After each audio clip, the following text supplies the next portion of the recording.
And we are live. Welcome, guys.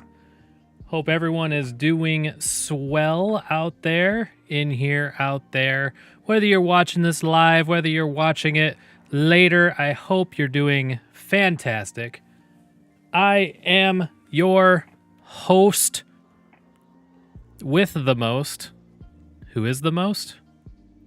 The host with the most. I'm not Mostly sure. hostly. I am mostly the host. Lord Glarp, you guys can call me Mike though. We're on a good first name basis, I would say. My front light went out, so I'm looking a little dark. I'm looking a little in the shadow. It like literally went out during the intro.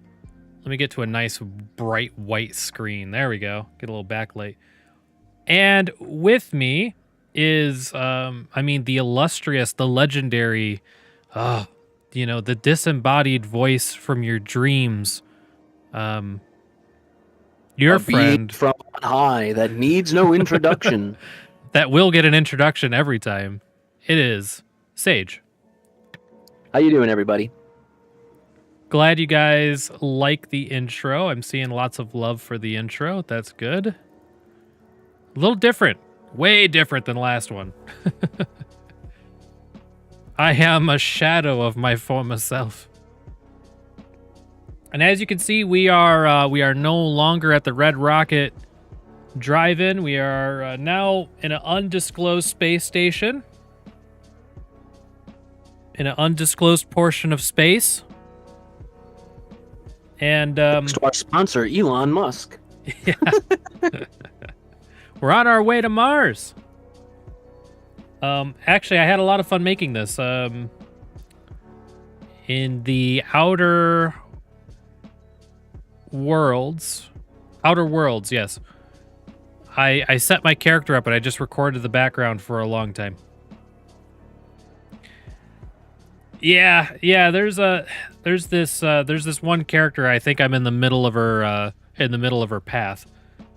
But yeah, there's NPCs down there. You can't see them too good because the microphone's in the way. But yeah, there's people walking around doing their thing, shopping and such. Kind of neat, I think. Yeah, it's just Sage walking around behind me. Obviously.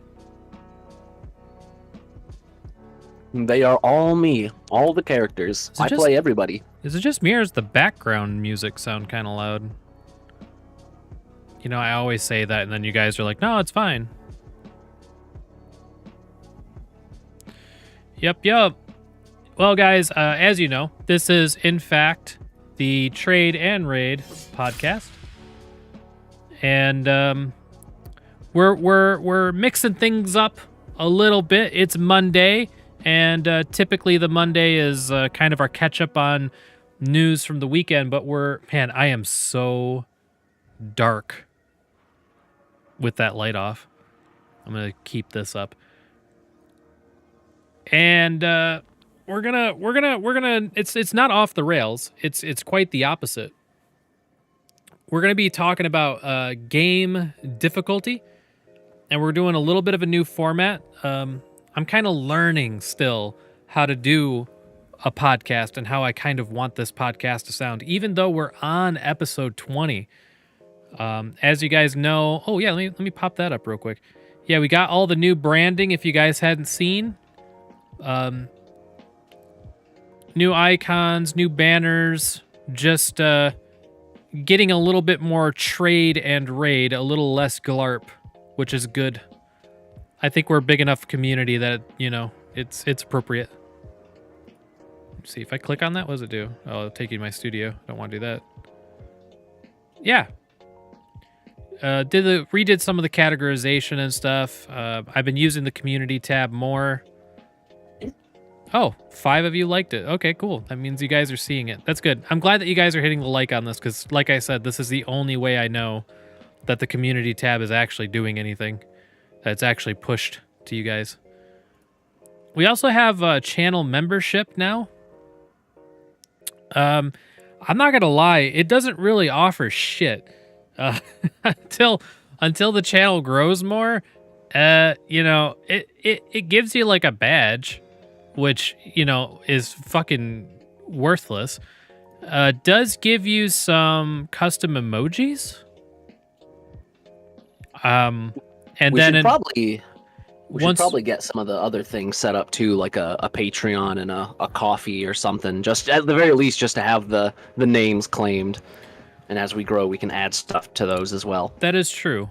That is true. Monday Madness, Wildcard Wednesdays, and Freaky Fridays, basically. I'm not gonna lie, I cannot remember what the membership is set at. I want to say it's like $2 or something like that. YouTube is very generous. It basically lets me pick whatever I want, and my split with YouTube, I think the channel split with YouTube is, I can't remember. YouTube takes basically nothing, so they let you set your membership price at whatever you want. You could do a bunch of tiers and stuff. I did one tier. It's just an on or off button, and basically all of that goes into supporting stuff like this artwork, anything we need for the stream, that sort of thing. Stream decks, microphones, all that basic shit. So just so you guys know, anything that comes in here will go back into the channel. Starts at $1.99. Okay, cool. Thanks for letting me know. Why can't they just $2? I know, right? I hate that penny off stuff. I just am like, ugh. I'm not gonna lie, I got to set the price, so I may have been the one who did that. It could have been me. Boo on you. Boo on me if it was me. It makes sense, and they wouldn't do it if it doesn't work. It just irritates me. Yeah, because if you overdo $1.99, like if you have a superstore and people are seeing that too frequently, then it behooves you to put like, I think it's like 30% dollar, or not dollar. It's like 30% 89 cents and like some other percent 78 cents. Because it offsets the perception. It's so interesting. Marketers ruin everything. It's true. It's true. Marketing and like sales departments. I don't know. I used to be a marketing salesman. I used to sell marketing. The worst. Yeah, people. Yeah, you walk up into someone's business and they're like, "Oh God, it's a salesman," and then you're like, "I'm here to sell marketing," and they're like, "Oh, geez." I mean, yeah. I mean, I currently work retail, and I'm like, I get it, but also, stop it. Like, I don't know. The idea of selling something to someone as like a pitch, it just sits really poorly with me. But mostly that's because I'm the type of person to be like the opposite. Yeah, I'll keep them. I'll keep them listening. It's just instead of going somewhere and being like, I'm kind of interested in this. What can you tell me about it? I'm like, no, I already know everything about this product. If anything, I should sell it to you. This is what I want. This is what I'm buying. It's like the Ron Swanson moment where he just stares at the dude and is like, I know more than you. I got my light fixed. Nice. I get super into doing the research. Like when I first put together my desktop, I did like 6 months. Like I took 6 months. I'm like just reading and researching about stuff.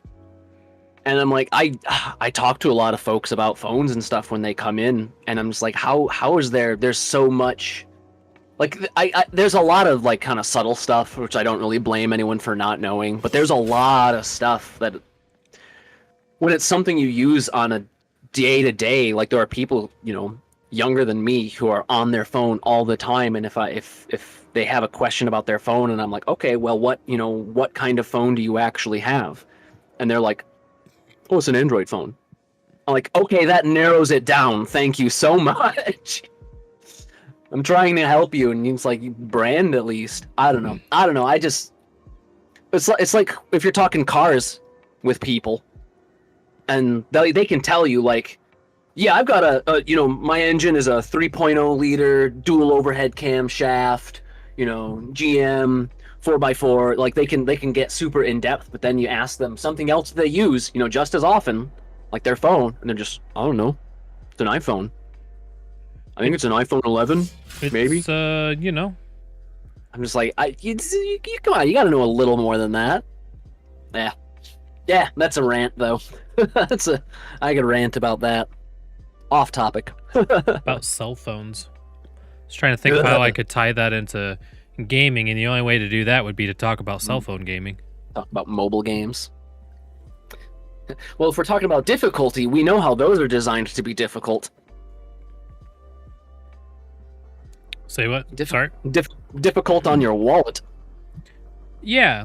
It's kind of interesting on the topic of gaming difficulty.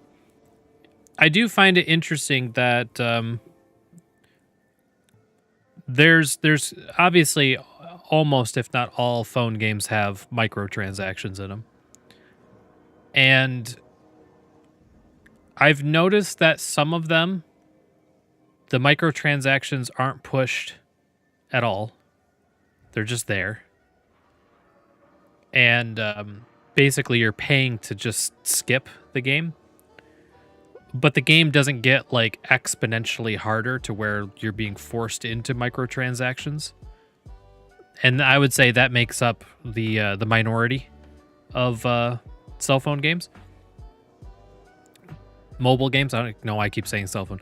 Mobile games. And then you have the games that have absolutely no microtransactions in them at all, but you're just beaten over the face with ad after ad after ad after ad, to the point that you wish that there was a microtransaction that you could just pay to turn the ads off. And then there's obviously the big one, which is a game that has a very robust microtransaction store, and the game just gets more progressively difficult and you become more reliant on microtransactions to progress. I like the ones, I think, well, I wouldn't say I like, but I think the more agreeable ones are the ones that they don't beat you with ads, but there's like a button where you can watch an ad for a boost. So it's like you are making the choice. Like there's no, like that's just it. It's like you get, a 10% experience boost if you watch this 15-second ad and it's good for half an hour, something like that. I'm like, that seems perfectly acceptable to me. That's not like in your face, it's just that I can do that. I'm like, okay, yeah, that's fine. But anything else, it's just, bleh.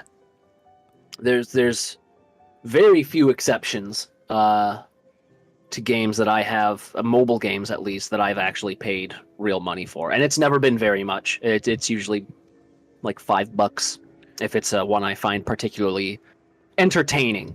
And I mean like entertaining. There was one. It's an idle game, so it is a game about like upgrading things and waiting, and then upgrading things more and then waiting again. But the game has like characters that actually have like dialogue, and they have like puns, and there is kind of like a story that actually goes along with it. And I'm like, this is actually a very amusing game. This actually feels like I want to support the developers of this a little bit. You could have a debate on how much, but I was like, yeah, $5, $10. I think maybe I was $10 for that one, but I'm like, that was fine. They made the game and the stuff within the game, they made it actually entertaining. Right. So if you guys haven't noticed, today we're diving deep into the surprisingly complex world of game difficulty, its evolution, its significance, and some of the debates, controversies, conversations surrounding difficulty. And I was going to say, for context and background, we would discuss the rise of gaming as a popular hobby and the varying difficulty levels that cater to both casual and hardcore gamers. But I don't know that really needs to be stated, right? Because I mean, just everyone knows gaming is everywhere now. didn't used to be, and that with an abundance of anything, you're going to get more variety.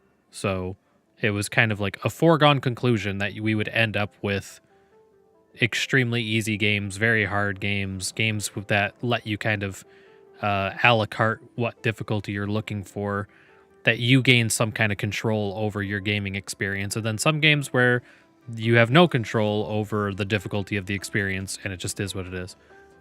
I mean, I don't think as a as context and background we really need to go too much deeper into that. What do you think, Sage? No, that's exactly it. Obviously, at this point in the game of life, yeah, we have lots of variety, and that's a good thing. That's definitely a good thing. One may say it's the spice of life. The spice melange. The spice melange. So, like any topic we talk about, we kind of have to roll back the clock a bit as gamers. We always have to ask the question, how did we get here? What's our origins? And you guys know me, I like to talk about our gaming origins. I'll try not to swim in it for an hour and a half, though. Back in my day. So, I just want to talk about arcade games real quick, because I actually think that arcade games are absolutely fascinating in basically the way that they were designed. Because if you think about it, the arcade game, if it was a game made specifically for an arcade console, it was designed with the idea in mind that the person playing it is like 99% unlikely to actually beat or finish the game, right? So the games were designed with a level of difficulty that created a barrier of entry that stopped someone from beating the game. Even if you had infinite quarters, the games had like either no continues or limited continues, that sort of thing. You had a little bit of variety in between there.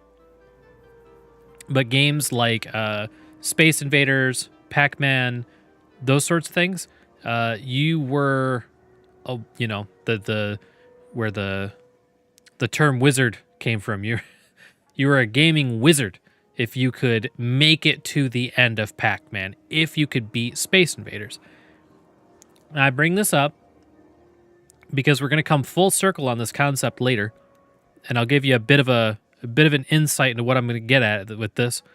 But if you made it to the end of Space Invaders and you actually beat the game, remember the high score for the console, the high score on the cabinet, was not based on beating the game. It was based on how many points you could accumulate while playing the game. So if you beat it, the only way to differentiate you from another person who beat the game is how efficiently you beat the game. So the birth of the competitive nature of gaming started with people playing games that were by design not meant, I'm quote unquote, not because it's not 100% true, but not meant to be beaten, and then being beaten by people, and then people competing against each other in basically a self-imposed challenge, since people were playing independently of each other. Y'all get what I'm getting at? You smell what I'm stepping in? And these, back in the day, I mean, these games, they couldn't get updated, right? So, like, whatever settings, whatever numbers they programmed into the game for difficulty, like, that's what it was. A Pac-Man cabinet in a San Francisco arcade was the same as a Pac-Man cabinet in a New York City arcade or Mall of America arcade or whatever. And that was just like, that's what they were manufactured with. That's what they had on them. There was no updating it once it was like, that's what it was, unless they straight up re-released the cabinet. And usually they were busy coming up with new games, you know, quote unquote new, like Miss Pac-Man is not that different from Pac-Man, but they were making new stuff. So it's like the difficulty was set. It was, you could not actually do anything about it. It just, okay. Oh, well, okay. As far as I'm aware, outside of glitches like strong glitches, most managers of arcades wouldn't really bother.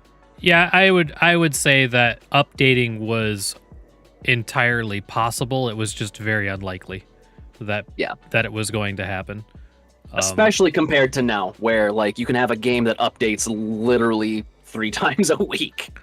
So I wanted to talk about some of the in the spirit of difficulty. Oh, and also there was a monetized reason for making games abnormally difficult.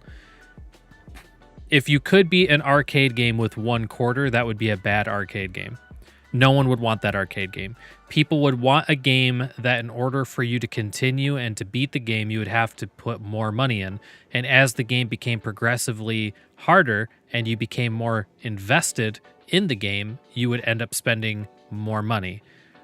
The kind of concept that mobile games go with existed in a way on cabinets, on like arcade cabinets. Like a prototype form of it almost. Yeah, for sure. Now, obviously, because arcades were first, it's I mean, everything has to sprout from there in some way or fashion. So, so what I wanted to get into is not really getting into these too much. Just kind of scrolling through. Donkey Kong, obviously, we know that Donkey Kong was a big one as far as competition went. I don't remember Tempest. I don't know that I ever played Tempest. I mean, true. Unfortunately, arcades were basically dying when, or practically dead when we reached gaming maturity, basically, to start actually playing with them. Right. R-Type looks awesome. Aesthetically, R-Type is one of the coolest side-scrolling shooters around with interesting environments. Yeah, it looks really crazy. What sets R-Type apart is that its difficulty curve is off the charts, tricking the player into thinking it might be tough yet reasonable arcade game at first before quickly becoming effectively impossible for all but the most skilled players. A recent 3D remake, R-Type Dimensions, has restored interest in the game. Interesting. So this one, Sinistar, a notoriously difficult multi-directional shooter with one of the best villains in gaming. Sinistar is well deserving of title of the most difficult arcade game. The game throws the player into action, giving them a limited time to collect materials for Bombs that can be used to defeat the boss before it shows up, all while dodging enemies. If Sinistar touches the player's craft once, they are destroyed by the game's roaring antagonist. The digitalized voice of Sinistar is more than intimidating in the circumstances, and with the voice lines like "Beware, I live," the player has reason to panic beyond the constant threat of annihilation. Facing off against one of the hardest video game bosses in all of gaming makes Sinistar the hardest classic arcade game. The reason I bring this up is because the difficulty in Sinistar is the better you play the game and the better equipped you are before you get to the boss fight, the more likely you are to beat him. But the boss is 10 times harder than the gameplay leading up to the boss.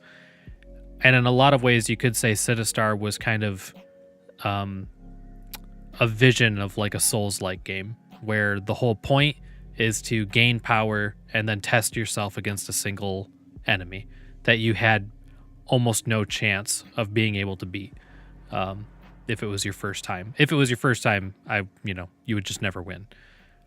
And you basically had to play through the game, be better equipped next time, fight him, he touches you once, you die. Kind of an unprecedented concept, I would say, as far as gaming goes at the time. So I don't want to get too more deeper into arcade games. I just want to set that foundation a little bit. Transitions from arcade to home gaming with the introduction of consoles like Atari, NES. So games like Super Mario Brothers and Mega Man, I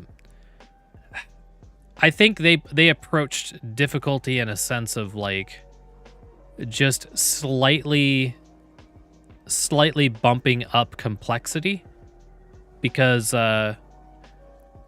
at least in Mario, you get touched by anything, the outcome is the same. You know, you shrink, and if you're already shrunk, you die. You touch a thing, you die. It's kind of funny when you think about like the simplicity of it. Like, it doesn't matter what you get touched by. You get touched by something, you die. So each as you get deeper into the game, it's just there's more complex ways for things to try to touch you. It's kind of a weird way of phrasing it. Yep, and level design became a much more important facet of the difficulty.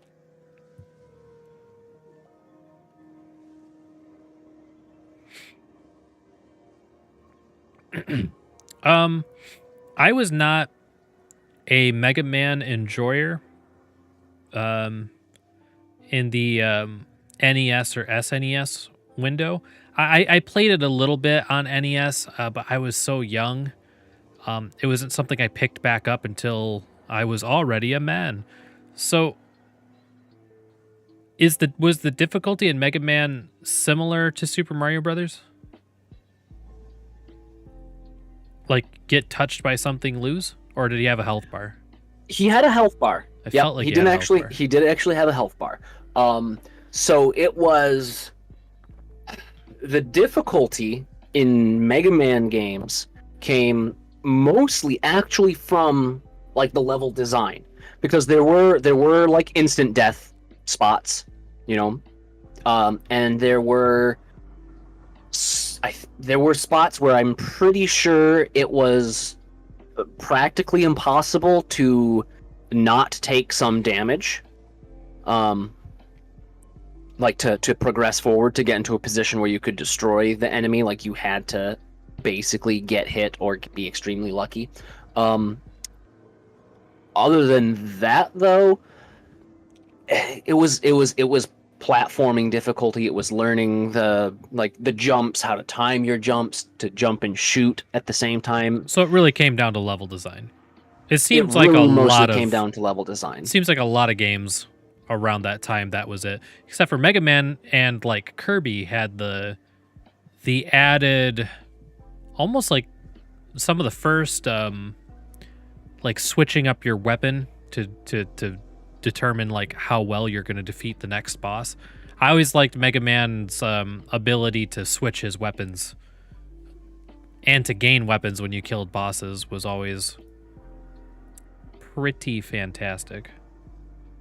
Pretty cool. And the Mega Man X, the first Mega Man X game, I would almost argue that it is the best Mega Man game. Like, if you were ever to go, if you've never played Mega Man games before, yeah, for the Super Nintendo, yeah, it is the soul, like, of what it means to be a, in my opinion, Mega Man game, like, overall, but definitely like Mega Man X. Out of all the Mega Man X games, like, that's the one that should be played, because it just does, for a Super Nintendo, it just does so much right.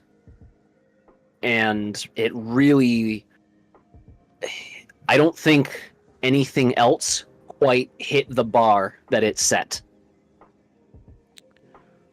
I can't remember when this was written, and I wish I could. I was kind of hoping it would be displayed here. I don't know that it's like super important to know the date. 1966. Okay, so I just want to establish, I knew it was old, I just couldn't remember how old. So this was established in 1966. A guy named John, I don't know how to pronounce his last name. Updike? D-I-K-E? Dike? Updike? Updike? It's like with a D, so it'd be Dike. Updike. John Updike picked up pieces. He wrote this book, 1966, and he expands on his personal rules for reviewing books. So he basically created a guideline for how to review books. And I got thinking about it when I was kind of researching this topic of game difficulty. And Sage, I want you to just like, did you already read them? Avert your gaze. Okay, no, I haven't seen it yet. I just want you to hear my words and just keep a mind for critiquing games and critiquing game difficulty. Okay? Okay. So his 5 rules that he outlines in his book is try to understand what the author wished to do and do not blame him for not achieving what he did not attempt. Number 2 is give enough direct quotation, at least one extended passage of the book's prose, so the review's reader can form his own impression, can get his own taste. Number 3, confirm your description of the book with quotation from the book, if only phrase long, rather than proceeding by fuzzy, I don't even know what this word is. A summary or abstract. Number 4, go easy on plot summary and do not give away the ending. Number 5, if the book is judged deficient, cite a successful example along the same lines from the author's overture or elsewhere. Try to understand the failure. Sure, it's his or not yours. To these concrete 5 might be added a vaguer 6 having to do with maintaining a chemical purity in the reaction between product and appraiser. Do not accept for review a book you are predisposed to dislike or committed to friendship to like. Do not imagine yourself a caretaker of any tradition, an enforcer of any party standard, a warrior in any ideological battle, a corrections officer of any kind. Review the book, not the book's reputation. That all seems very applicable to games, especially the first and last point, I think. In fact, the last point really made me think of all of the kind of recent drama surrounding Baldur's Gate 3 developer Larian and developers from like other AAA studios being like, yeah, it's a great game, but don't expect don't treat it like it's raising the bar and expecting us to do better. I don't know if you've seen much of that going on lately, but it's very amusing to me. But yeah, those rules definitely seem very applicable to games. Not letting your bias towards a game color your review of it is definitely easier said than done. Right, and it does say he kind of qualifies it with do not accept for review a book you are predisposed to dislike. So it's like you can read the book, but don't read the book for the point of reviewing it. Right, yeah. It's like don't if you want to recommend it to someone, it's just a recommendation. Don't treat it don't consider it like a quote unquote professional review. Right. Yeah. And I do like how he doesn't say don't be an enforcer of party standards or don't be a corrections officer. He doesn't say that. He says do not imagine yourself a caretaker, an enforcer, an officer. I like how he worded it as do not imagine yourself to be, because he's already saying like, you're not, I know you're not, everyone knows that none of us are, so don't think of yourself as though you are one. I like that. I kind of like that. Makes a lot of sense. Yeah, that resonates. I feel like he is very precise with his language. Yeah, I mean, if you're going to consider yourself a professional reviewer, and I'm almost thinking like a wine snob might consider themselves a professional reviewer of wines. If you're like trying to have that sort of level, you would need to be very precise, regardless of what media or like high art, quote unquote high art. I use the word snob because it gets the mental image across. Right, but like that kind of, that's how into it, that they are. And I think it's interesting that he this is written for reviewers. Like, this isn't written for like the everyday person. This is him speaking directly to people who review books for a living back in 1966. So it is also kind of interesting that he has that tone of don't take yourself too seriously. Now, did it get meta and someone released a book on how to review reviews? Oh no.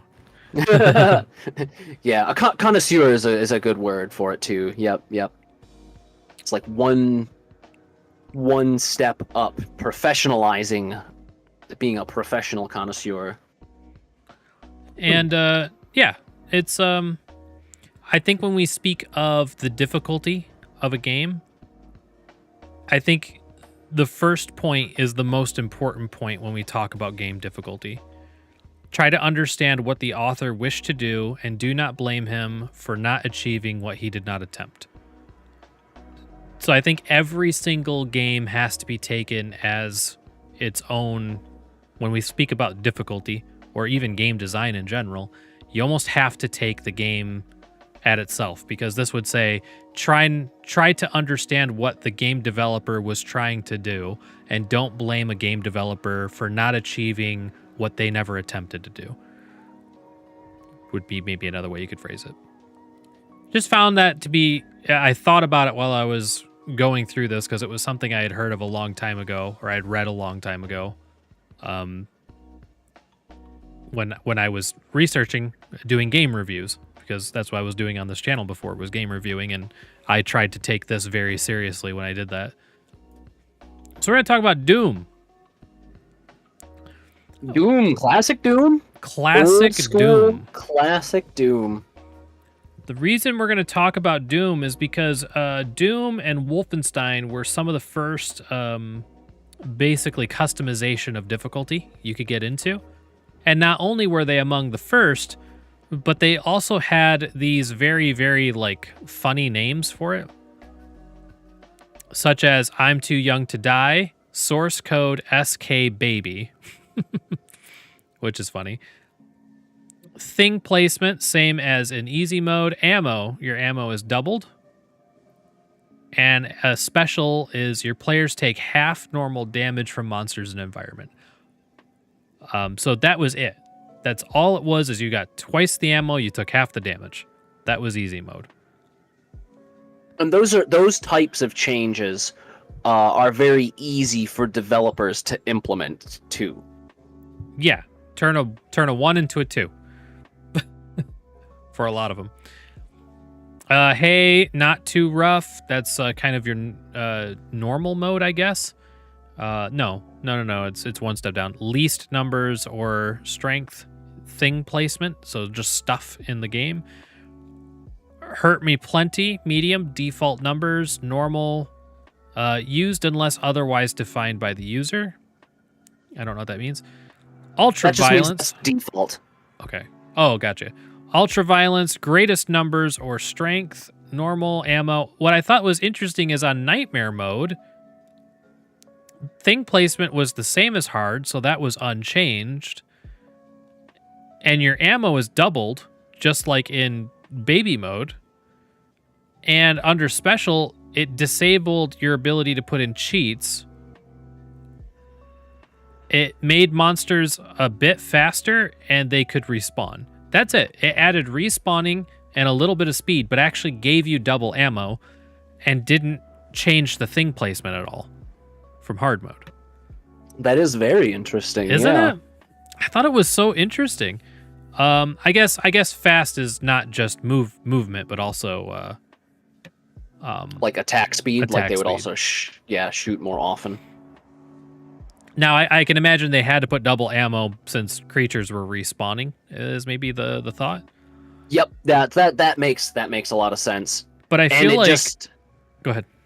I was gonna say it would just add to the panic too, right? Because if monsters are moving and shooting at you faster, you are going to play the game a little more like spray and pray, a little more panicky.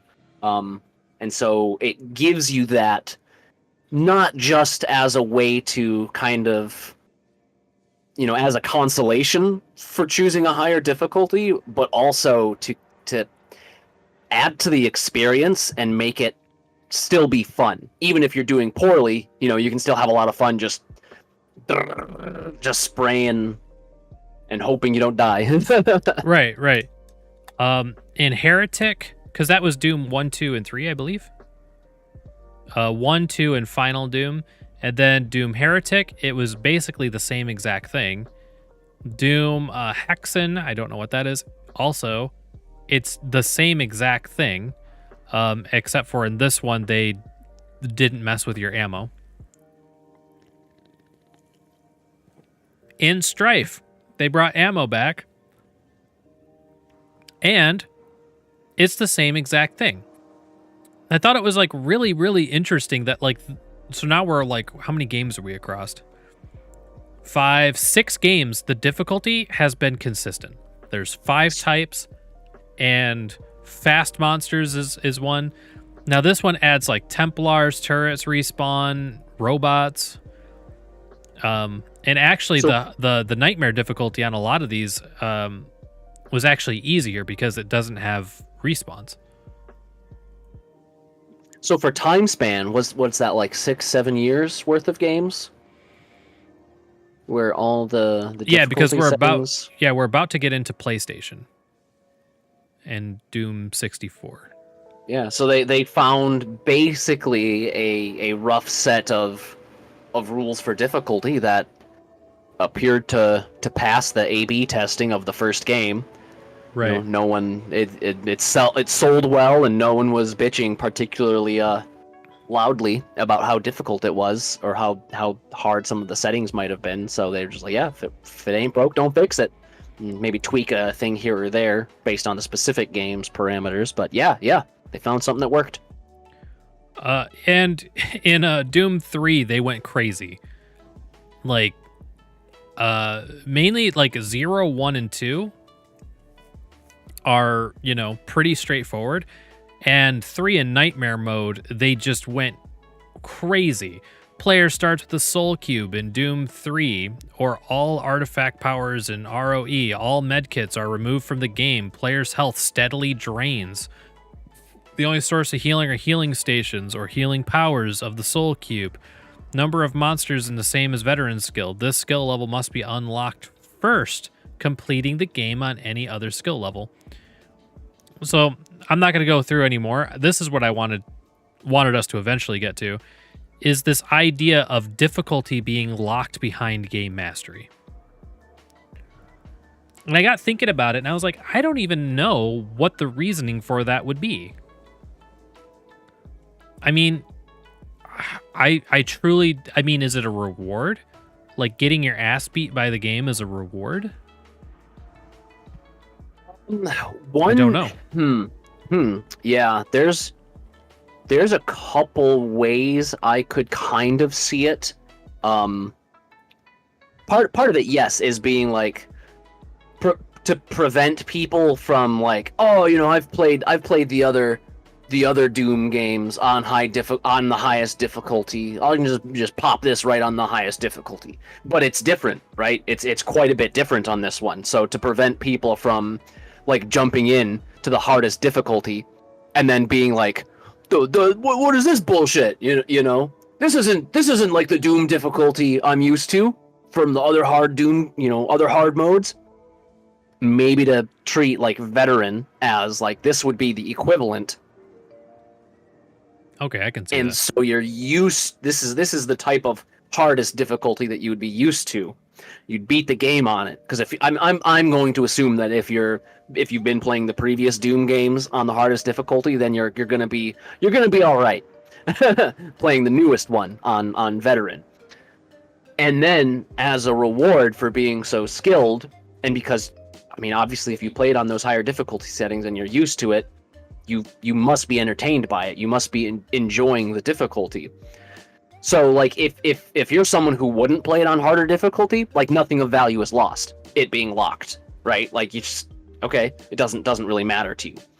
But also it being locked may pick your curiosity, right? If you don't normally play games on higher difficulties, and it unlocks after, even if you just played it on easy, right? on whatever the easy difficulty was. If you just played through the game and then at the very end of the game you beat it, and it gives you like, what was it called? Was it called Nightmare in this one, or was it called? Oh shit. Yeah, what? Nightmare, yeah. And Nightmare, and it gives you that end screen, Nightmare mode unlocked, and they're like, oh, wow, I just unlocked it. I might as well check it out. Like, I think it might actually increase the likelihood of someone who wouldn't normally check it out. It probably increases the likelihood of them actually being like, oh, even if they're like, oh god, this is not for me. Right, that would still be a fun story to tell. Yeah, it does. Like, there's definitely a story around it. There's definitely a conversation that can rise from it. Just as a comment, Doom Eternal did add the Ultra Nightmare, which basically is Nightmare on Iron Man. Yeah, I bet you something along those lines would be the reasoning for locking it. Because other than that, yeah, it's like, why would you lock it? And Wolfenstein was pretty similar. If we're talking historically speaking, it's one of the first times we see different spawn points assigned to different difficulties. So when you increase the difficulty, enemies can spawn from different locations. It's basically the first time in gaming we see this sort of thing being used as part of selectable difficulty. Yeah. And they're making things a little more complex than just playing around with numbers. They're actually having to code in the game like new placements and new content, basically. Right. So obviously where we go from here is every gamer's favorite form of difficulty, which is adaptive difficulty. The introduction of tutorials and games that adjust difficulty based on player performance. And as far as I could tell, I think Max Payne was either the first or close to the first. Only because off top of my head, I don't know what came first, Max Payne or Half-Life 2. I think Max Payne did. Dynamic difficulty in games doesn't always need to be overt and obvious. Similar to Half-Life 2, Max Payne features subtle tweaks here and there to help better immerse the player and stay more in the sweet spot flow that action movies and games aim for. Considering Max Payne did everything it could to emulate over-the-top action moves, nudging the AI difficulty down just a few notches whenever the player was struggling was a big boost to get us feeling like an action star again. Features in Max Payne did not jump all over the map depending on your skill level, but the game would make small adjustments here and there based off your previous results. Destructoid writes that the game would slightly increase the amount of aim assist the player would receive, for example, if they were having trouble placing their shots. Similarly, if the player was flying through levels, the AI would sometimes increase enemy health just a bit to make shootouts more interesting. Which is neat. Super neat. Interesting. Yeah, and that sounds like the more ideal way to use that sort of system. Yeah, that's what I was thinking. Because when I hear adaptive difficulty, I cringe a bit. Yeah. But I think that's because every time I hear about it, I think about it in the form of an RPG, where I want to feel more powerful. I don't want all of the things around me to level up with me. Which is interesting, because that is how Skyrim and to a, I would consider it a lesser extent, like Oblivion, right? As you level up your character, the enemies that you face are more powerful. That's actually my least, even though I love Skyrim, I absolutely love it. It is my least favorite feature about Skyrim, and I always have mods downloaded that get rid of it. Because I don't mind. On some levels I don't mind it, but I prefer the things in the world to just be there. Like if I run into something that should kill me because I was unprepared and I'm low level and I'm not where I'm supposed to be, I want that death. I want that death to happen. I don't want to walk up on a group of bandits when I'm level 50 and they're like decked out in Daedric armor or some shit. Right, it just doesn't make sense. I don't even mind if they're a little harder. And I think a lot of those mods, they do actually make them, they do have that slight increase and their armor and shit does get a little bit better. But it's like the difference between wearing hide armor and iron armor. Right, you might not really even notice too. Yeah, I think they try to keep it as subtle as possible. And sometimes I know that they'll increase the number.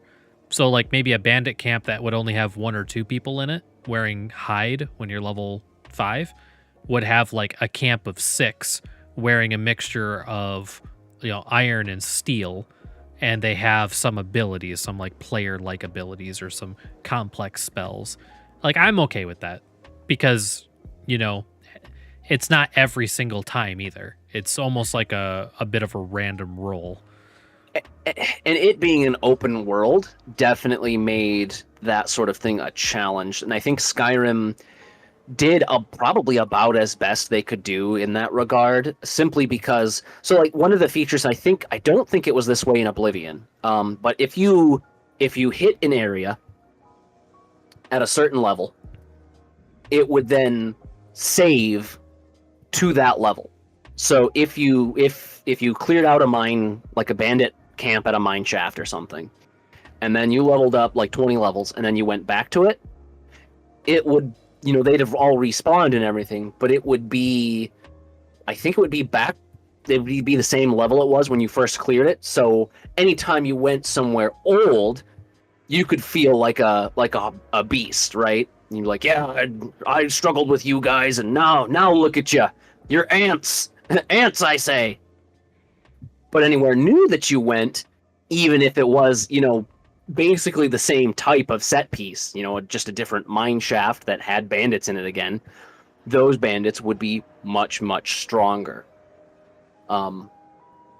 Which is, it's a tough spot to be in when you're trying to balance between making all the different areas, trying to make them interesting and a somewhat of a challenge for players if you've never been there before, but while also trying to, I don't know, Skyrim is a fascinating look because you can also manually change the difficulty too. You have a slider. Right. And it almost is like how much it applies. Like how much do we use the curve, or how intense is the curve? Everyone knows about Mario Kart's AI using the rubber band difficulty. I feel like everyone knows about that. But basically, if you suck at Mario Kart, the game will not only propel you forward, as in make your kart like noticeably faster than anyone else's, your pickups will be better pickups. So you're more likely to get a bullet bill that will just take you to the front, sort of thing. Yeah. It's interesting, and it uses a few different things, right? Well, it's the concept of the game cheating, right? Basically, like that's kind of what it feels like. In Mario Kart's case, it's cheating in the favor of whoever is doing poorly. But you think of other games like RTSs back in the day, and you're like, there's no way the AI should have access to this tech yet. It's like the game is actually giving them a little boost to their economy or something, the amount of resources that they're gathering. Yeah, or all the ways shooters. that they do that with RTSs is ridiculous. I know that it is one of the nightmares for developers of first-person shooter games is snipers. Snipers are the hardest thing to implement. Because it feels bad. It just feels bad. Exactly. Feels bad. Like, there's nothing good feeling about it at all. Like, it's you can't to make it feel like the threat that it should be. It just feels bad to go against and to die to. It like feels like it's a cheap death.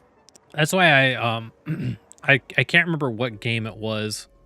This topic came up in conversation a long time ago, but they did the thing where if a sniper was pointing at you, you could see the reflection off the scope, so you'd see that like sparkle.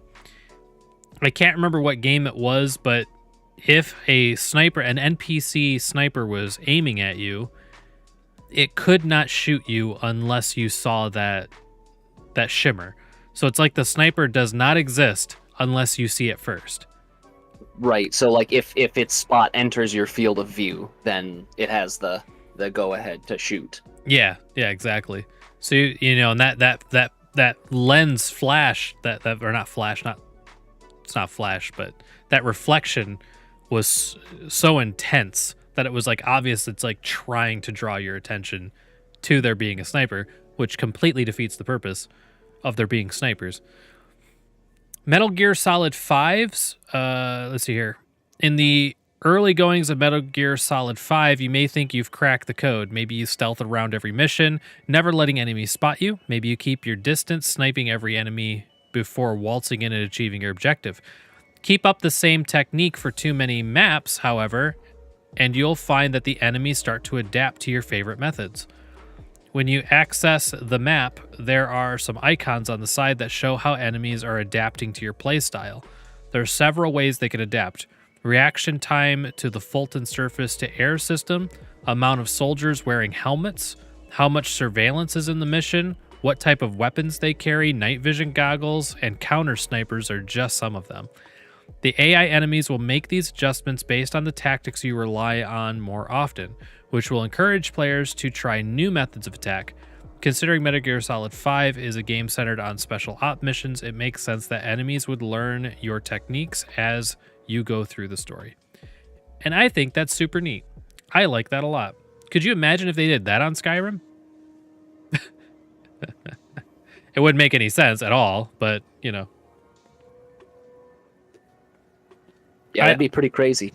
I always thought it'd be cool to play like a sci-fi game where you're inside of like a spaceship that's been taken over by some kind of like intelligent hive mind infestation. It's on one end of the ship, you start on the other end of the ship, and the whole point of the game is just to get to the hive mind and kill it. And the more you play, the more the hive mind, because every time you kill something, the hive mind is like made aware of it.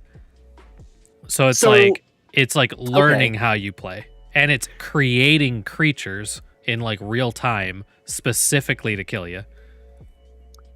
So the original pitch, and like in the first demo or first couple demos for Hello Neighbor, like that was one of their central ideas, is that every time you go into your neighbor's house and you're sneaking around, because it's a stealth game, every time you break in, if you either complete the objective or if you get caught and it resets you, the neighbor learns, like is supposed to have learned what your path was and how you got in, and then adjust for that. So if you came in through an open window, you know, and then you got around and he caught you, on your next when you reset, that window would be closed. And if you found a way to like break the window open and then got inside, then the next time it would not only be closed, but it would also be boarded up and unbreakable. And he would like patrol near the other windows more frequently, you know, expecting you to try and come in through a window again. And that was a fascinating idea for a stealth, you know, horror-esque type game. Yeah. I've always wanted to try that game, but it's always been just like ever so slightly outside of my realm of interest because I do not like sneaking in games. If you can get it for free, I would definitely recommend giving it a try. I would definitely recommend giving it a try if you can get it for free. That's all I'm going to say on that.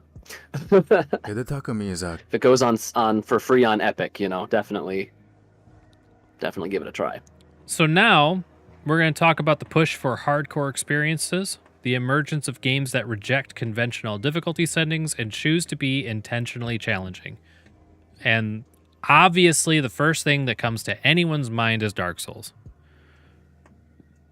And I found this really cool channel. It only has, I say only, it has 15,000 subscribers. And this video was seen 61,000 times and made 3 years ago. And I thought it was just the first comment that Actman put on here. Surprisingly underrated video, very concise and verbose, which it is. So I'm just trying to make sure that whenever we play a video, the person who made the video is getting their due props. We're gonna watch this real quick. Let me share this with you, Sage. Yeah, actually better just shoot me the link so I can open it up myself as well, and they get an actual extra view out of it. Oh, I like that. Here, I'll pop it in chat so you guys can do the same if you'd like to. Yeah, the Actman's awesome. Big fan. So you guys can either watch that along or just watch the stream. Hidetaka Miyazaki is a game designer who is as enigmatic as he is exceptional. Responsible for the lineage of games that extend from Demon's Souls to Sekiro, Miyazaki's design sensibilities have inspired new ways of thinking about games. The Souls series has reignited difficulty as a core aesthetic in design, uses subtle forms of storytelling that has inspired countless people to obsess over its lore, and has effectively inspired a new subgenre, Souls-likes, that share in the game's lust for tragedy and hardship. Despite his undeniable influence, Miyazaki very rarely speaks in public about his games and how he goes about designing them, which makes him as elusive as the worlds that he crafts. I gotta say, when I was looking this up, it was very hard to find Miyazaki's talking at length about his design philosophy. The instances of him talking about his process and his philosophy is few and far between. From Dark Souls and Demon's Souls' high fantasy medieval nightmares to the Lovecraftian madness of Bloodborne's gothic streets, Miyazaki and From Software's world get us to confront our deepest anxieties and revel in the cyclical nature of death and rebirth. Much effort has been shed trying to piece together the worlds and systems of Dark Souls, but the focus in this video will be on Miyazaki himself and his philosophy when crafting games. It all started with Demon's Souls in 2009, a project that Miyazaki entered in the middle of and was by all accounts destined for failure. Maybe it was this backdrop that allowed for the experimentation we see in the game, but regardless, Demon's Souls broke the mold in more ways than there are to count. The game has very deliberate combat that requires precise movement, stamina management, and You know what? I am not going to have much to add to this. I just want to get to his quote. You guys should definitely watch this separately, though. Telling is intentional ambiguity. The reason for why Miyazaki gravitated to cryptic forms of storytelling are quite fascinating. He claims to have grown up reasonably poor, and so his parents couldn't afford books or manga. So instead he borrowed books from the library. That's how he ended up with works beyond his reading capabilities. Despite being a keen reader, he'd often read passages of text he couldn't understand, whether it be because it was too difficult or in English, and so would allow his imagination to fill in the blanks. In this way, he felt he was co-writing the fictions of the worlds he was making. This is a beautifully convenient explanation for the origins of his storytelling method, but Miyazaki is also extremely humble. In another interview, he states, "First of all, I don't dislike direct storytelling. Actually, the truth is, I'm just not good at implementing direct narrative in my games. Another side is, I want to leave the interpretation of the world stories to the player. That's actually my biggest reason for focusing on environmental and subtle storytelling. Rather than the game itself automatically telling the story, the player gets more value from it when they themselves find out hints they encounter in the world." Another fascinating thing of note with Miyazaki is that he didn't play video games when he was younger. He only started in college. So, as we kind of dip into Dark Souls, and everyone knows about the difficulty of Dark Souls,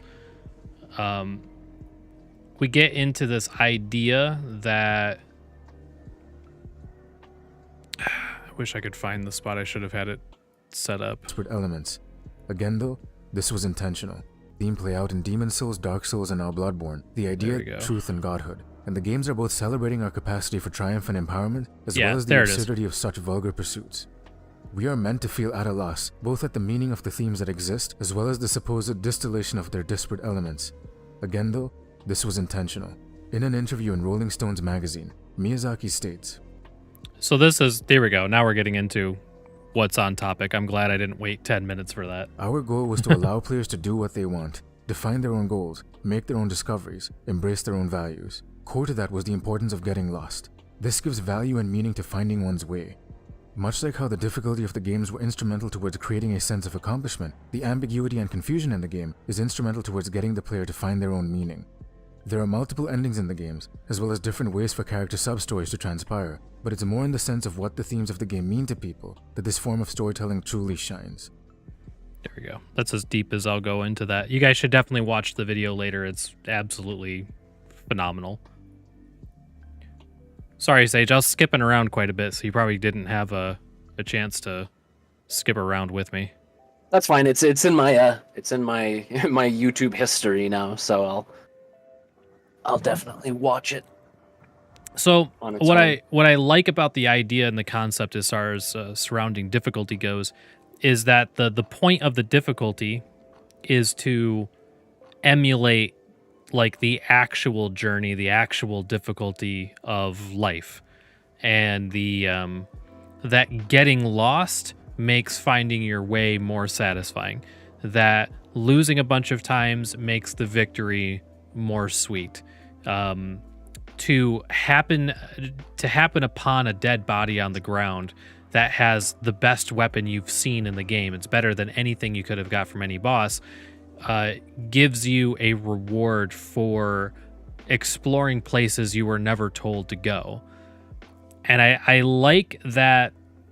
I'm starting to get a much better appreciation for it now that I've played Dark Souls Remastered, and I've played Elden Ring, beaten it several times.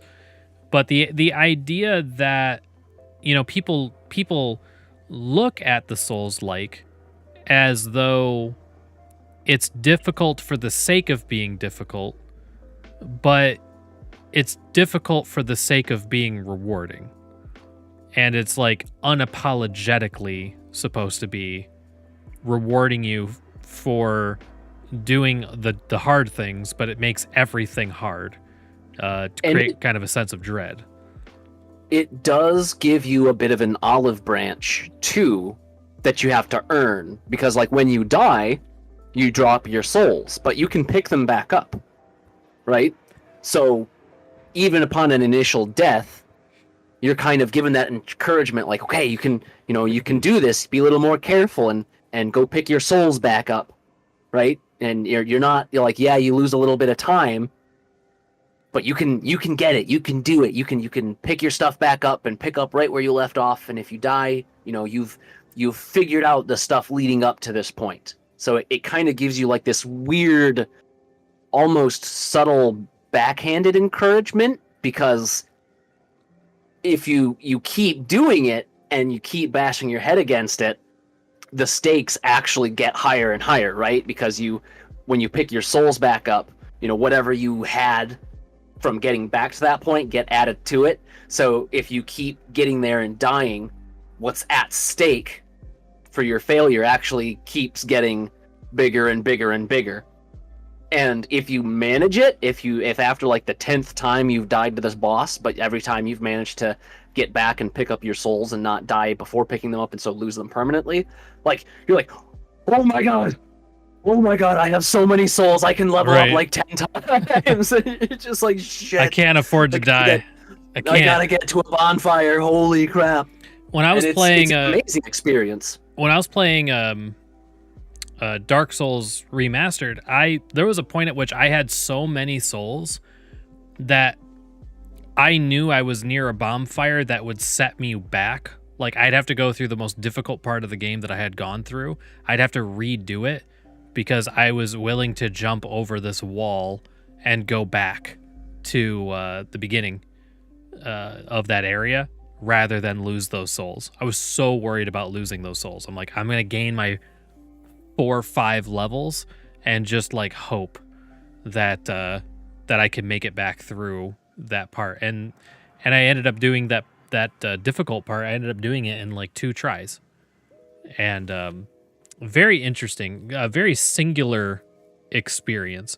Obviously frustrating, but I don't like the idea because obviously the there's a portion of the Dark Souls community that sucks. That like if you're not pissed off while you're playing, you're not playing it right, or something like that sort of thing.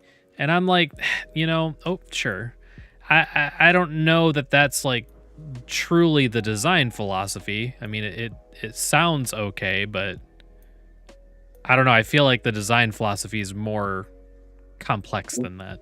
A little more well-intentioned too. Like, that does make it sound like the game is hard just to be hard. Right. Which, yes, it's definitely, that's just such a surface level reading of it. There's so much more to it than that. But I mean, regardless, it's also not wrong in that, you don't want it to stay. That's the thing. You don't want it to be static. Like, if you get into a spot, like I got into a spot where I actually managed to beat like 2 bosses in a row first time without dying. And I was like, this is fucking cool. I'm doing pretty good, man. I'm really getting better at this game. Right. And then the boss after that, I was like, oh no, I have no idea how to even approach this. Right, or you hit the boss that's like happens to be immune to everything you've been leveling up, and you're like, building up. Yep, and you're just like, Got oh it. fuck. So like, it's if it had been static, if it had stayed like, okay, yep, the game is easy now, that would have been disappointing.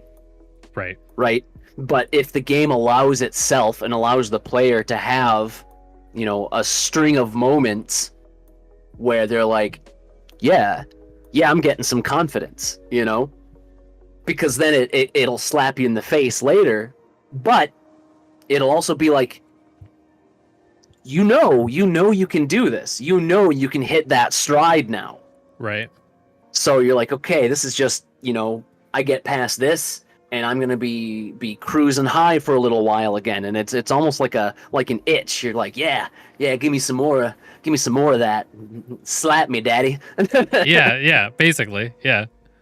I've been playing some Super Meat Boy footage while we're chatting. I see that. Yeah. it's fun to watch. The other thing that I really like about Dark Souls didn't really touch on it too much outside of the kind of RPG elements that it had.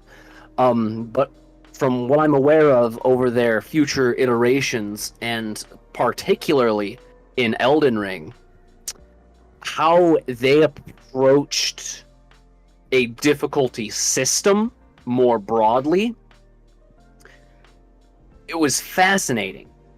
Because, like, kind of the standard thing with, like, an RPG, like just a raw RPG, was like, okay, if you run up against a boss that you just can't beat, well, you grind, right? You go into the bushes and you kill boars for a few hours, And in the first Dark Souls game, you could kind of do that. It's like, okay, maybe you need to try a different approach. You need to level up a skill or something a little bit more, or try a different weapon. It kind of pushes you. But just like going and grinding levels out doesn't really make the skill. It doesn't take the skill out of the equation, right?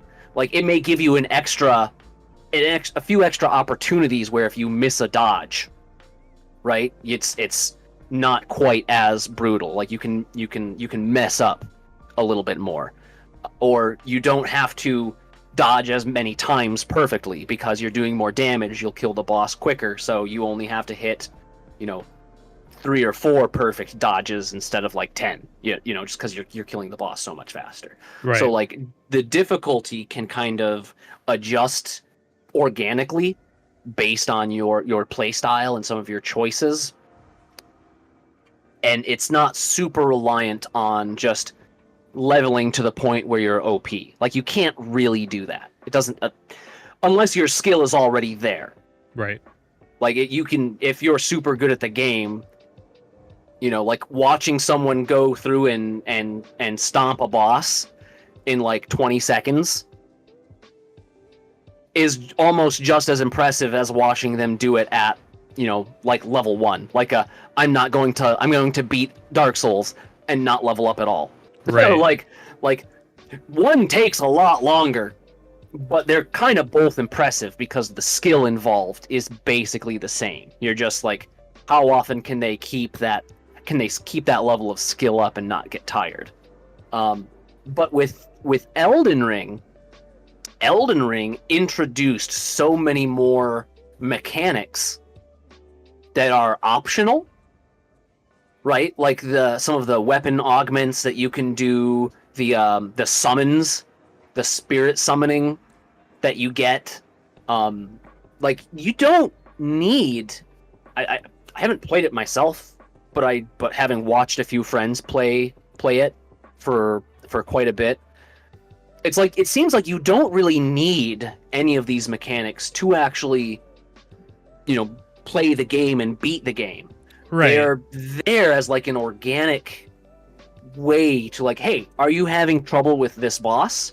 Well, keep in mind, you have this resource that you can use. You have this, you know, you have this help that you can summon. You know, even to the point of actually summoning help. Like, right. And I think that was where the biggest, like, conflict or controversy, whatever you want to call it, between Dark Souls players and Elden Ring enjoyers kind of sparked from, because there was those memes that were like, you know, if you do magic build, you're bad, or if you use summons, you're bad, or if you equip a shield, you're bad. You know, and then it devolved into, like, you know, if you use anything other than a club and don't beat the game completely naked and level up your character even one time, you're bad. You know, and it's like just devolving into madness, you know. Yeah, it's being taken to the extreme. Like, they do have an initial point, right? Like, right. But because it's a self-imposed expectation that can only be made by the person playing the game or someone observing someone else play the game, there's no, like, intrinsic truth to what is or is not, like, a, you know, quote unquote appropriate difficulty of the Dark Souls game or the Souls-like game. Right. Yeah. And people get very gatekeepy about that sort of thing, Very. which is unfortunate. Because, like, ultimately, if you want to enjoy the game, you should play it. Right. For what is largely, I would consider, a single player experience. If you want to enjoy the game, you should be able to enjoy it the way that you want. And if the game gives you, like, natural tools to do so, then that's actually phenomenal. That is so much more interesting than just being like, oh, this boss is too hard. I'm going to, you know, switch my difficulty down a level so that he only has, you know, he's got 20% less health and I do 5% more damage and my stamina regenerates, you know, 10% quicker. And it's just like, it's all just number tweaks. Like, that's such a boring way to do difficulty. It's easy, and I get why developers do it. But the Elden Ring system for difficulty, where you can, it is kind of self-imposed, is phenomenal. I absolutely love what they did with Elden Ring's kind of difficulty system. It's treating it as a system. It's not a setting. It's a system. And yeah, it's beautiful. which is, I mean, I kind of felt like all games should try to implement something like that moving forward. I think of the other extreme, which would be Final Fantasy 16, where you have in-game equipable items that change the difficulty of the game. Do you know about this? I think I've heard you mention it before, but since I haven't played it, I'm not super aware. The rings. I've not played it yet, but I did look into it. So there's, like, Ring of Timely Evasion, Clive will automatically evade attacks if they can be evaded, so you don't have to evade. There's the Ring of Timely Focus. Time slows down when evading an enemy attack. It has no effect if Ring of Timely Evasion is equipped. So the Ring of Timely Evasion, the game just takes over and makes you evade if you can. And that full stop. Where the Ring of Timely Focus just slows the game down to give you a bigger window. So it's a little less skill-based, but not automatic. And then the Ring of Timely Strikes, complex ability combinations can be executed by simply pressing square. So instead of having to swap between and do like complex combos, you can mash the square button and it will do your most effective combo against the thing you're fighting. And then there's Timely Assistance and Timely Healing, which basically, will use helpful items. So if your health gets below a certain point, he'll automatically drink a like high potion, that sort of thing. So they're rings that you put on. There's more, but they're rings that you put on that basically change the difficulty of combat specifically. But they're rings you start with. You don't go looking for them. You get them. Right. And I take it they take up like slots that you could put on like rings that increase your stats or give you different actual abilities. So it's like you are unaware. I'm unsure. Okay.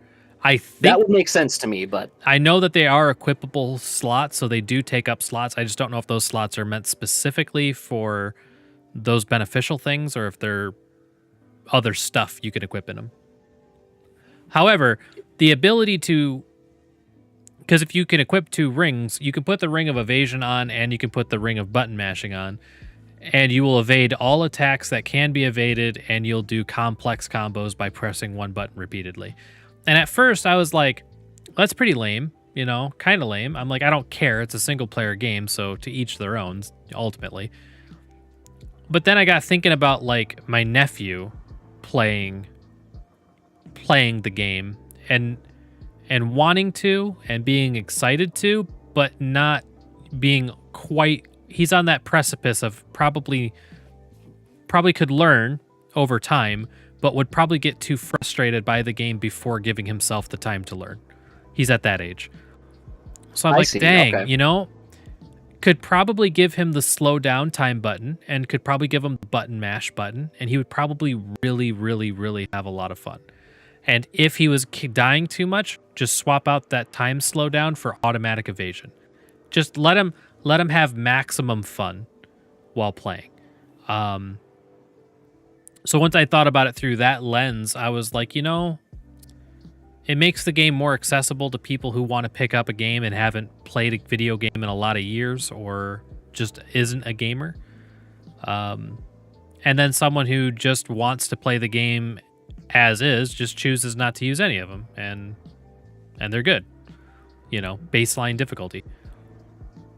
So I think it's really interesting because obviously you have 2 games that are doing 2 very different things,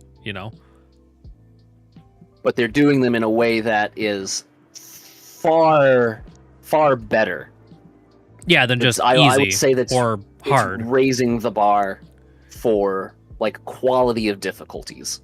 Yeah, I mean, imagine if you're playing the next Doom game and it was like, equip shards or something that give you double health, or you find double ammo, or removes enemy's ability to whatever the fuck, right? So it's like, instead of just, because sometimes I know there's games that I play that I'm like, if there was a button I could push to give all creatures in this game half hit points, I would do it, because all the creatures are just damage sponges, and I don't like just sitting around knowing I will never lose, knowing I will never die. Fights are easy, but it's like cutting down trees with spoons, and that greatly irritates me. Like that's enough to make me just put a game down. It seems like disrespectful of your time almost. Yeah, exactly. If there's a level of challenge or a chance that I could lose, then at least there's a tiny bit of tension there. But then you crank up the game's difficulty or excuse me, you lower the game's difficulty, and it's like, you're getting less magic items, you're getting less experience, enemies' health go down, your attack goes up. The game goes from being very easy, if not a bit frustrating, to extremely easy and now no longer fun. So lowering the difficulty doesn't do anything. Raising it just makes them into more damage sponges. So I think this kind of a la carte way of doing it, without making it just a gigantic wall of settings where you're clicking things on and off by the dozens, but you're like, you have 2 slots to give yourself 2 advantages in this playthrough. What do you want those 2 advantages to be? I kind of like that. And that it's not like you're locked into those either, is the thing. It's like you can swap them out later if you so choose. And that's, I think that is probably a really good middle of the road. It doesn't sound like it would be too challenging for a development team to implement a system like that. Because it's like it is mostly just tweaking some numbers or some number, some effects. It's definitely way less work than creating whole new, cutting new game mechanics out whole cloth and being like, you can use it if you want to. Yeah, and what's interesting is, in a lot of ways, Elden Ring and Final Fantasy 16 are in a lot of ways doing the same thing. Even though they could not be any further apart, in philosophy and design, but the way that they utilize items and optional items to give you some control. Because I know some people, they refuse to fight any boss with any spirit summon or summoning another player. They won't do it. They would rather die 100 times than get help from anybody. Because there's the fear that they'll invite someone and that person will meta one shot the boss. And then and then it's like there's negative satisfaction from that, because you can't go back and kill him again unless you start a new game. Right. So yeah, I am very, very, especially for single player or, co-op light, giving players the ability to have that much control over their experience. I don't think you can go wrong with that. And to make it, that's my big thing is I just want it to be I want it to feel natural. I want it to make sense in place, and it feels naturally integrated into the very gameplay loop. And Elden Ring does that perfectly. From what you've described, it sounds like Final Fantasy 16 does it probably the most practical way. Yeah, definitely the largest audience, because in Elden Ring, the optional items are only good if you can find them. I mean, there can be an optional item that makes the game way easier. I'm very embarrassed to say it, but I played through half of Elden Ring without using Torret, the horse, because I was avoiding spoilers with that game to such an extent that I didn't even know that there was a mount or mounted combat in the game. And when I was given the ring, I forgot about it because I was reading through inventory stuff and whatnot. I didn't even look at what it was. I didn't even read the tooltip. I forgot that I had acquired a thing, and I just ran through half the game. I did not know I had a mount, which is embarrassing. Very embarrassing. But it's optional. But I was like, man, this map is big for... I'm seeing all these ledges that look like jump puzzles, and I'm like, I can't jump like that. I'm just so confused because the horse can double jump. So I'm I lost my ability to double jump, my ability to traverse the map quickly, the ability to avoid a lot of combats by outpacing larger creatures. So Elden Ring does have that greater difficulty of you are not explicitly told anything. You overlook something, you're fucked. and that's just the way it is. It is particularly organic, and I Yeah. definitely appreciate it. I can definitely see some people looking at it as a criticism, which is definitely, I suppose, fair. But I can appreciate that, like, it asks you, like, if you want to get into it, it asks you, like, you need to put in the work. Yeah. I mean, the only gripe I have about Elden Ring, truly, and it's not something that can be fixed. I don't believe there is a fix for it. I don't think it's something to be fixed. I don't think the word fix could even apply to it. But my biggest gripe is there's so many different ways to build a character: a magic, a melee, a range, a stealth. You know, there's uh, miracles, prayer, faith based. There's so many different ways, but because there's no clear way to find anything in the game, you have to either be lucky or be lucky, basically. And it's open world, and so loot it's big. everything you see. Yeah. And kill everything you see, and you can still miss, like, there's entire practically continents of the map that are hidden behind secret walls and shit. So it's like infamous secret walls. So if you don't want to give into the meta, if you don't want to meta the game, if you don't want to meta the fun out of the game, the sheer amount of time, if ever, I mean, you could play it for an infinite amount of time and just never find the things. And I think that feels bad. As an RPG enjoyer, there's something about it that's just, you can play the game, you can beat the game, you know, nothing is required. You could beat the game with a club, naked. It's been done. It's just like me as an adventurer wanting to have a fun adventure playing my mage. I would like to find a mage something that is cool for me. Because when you do find the thing, it is pretty exciting.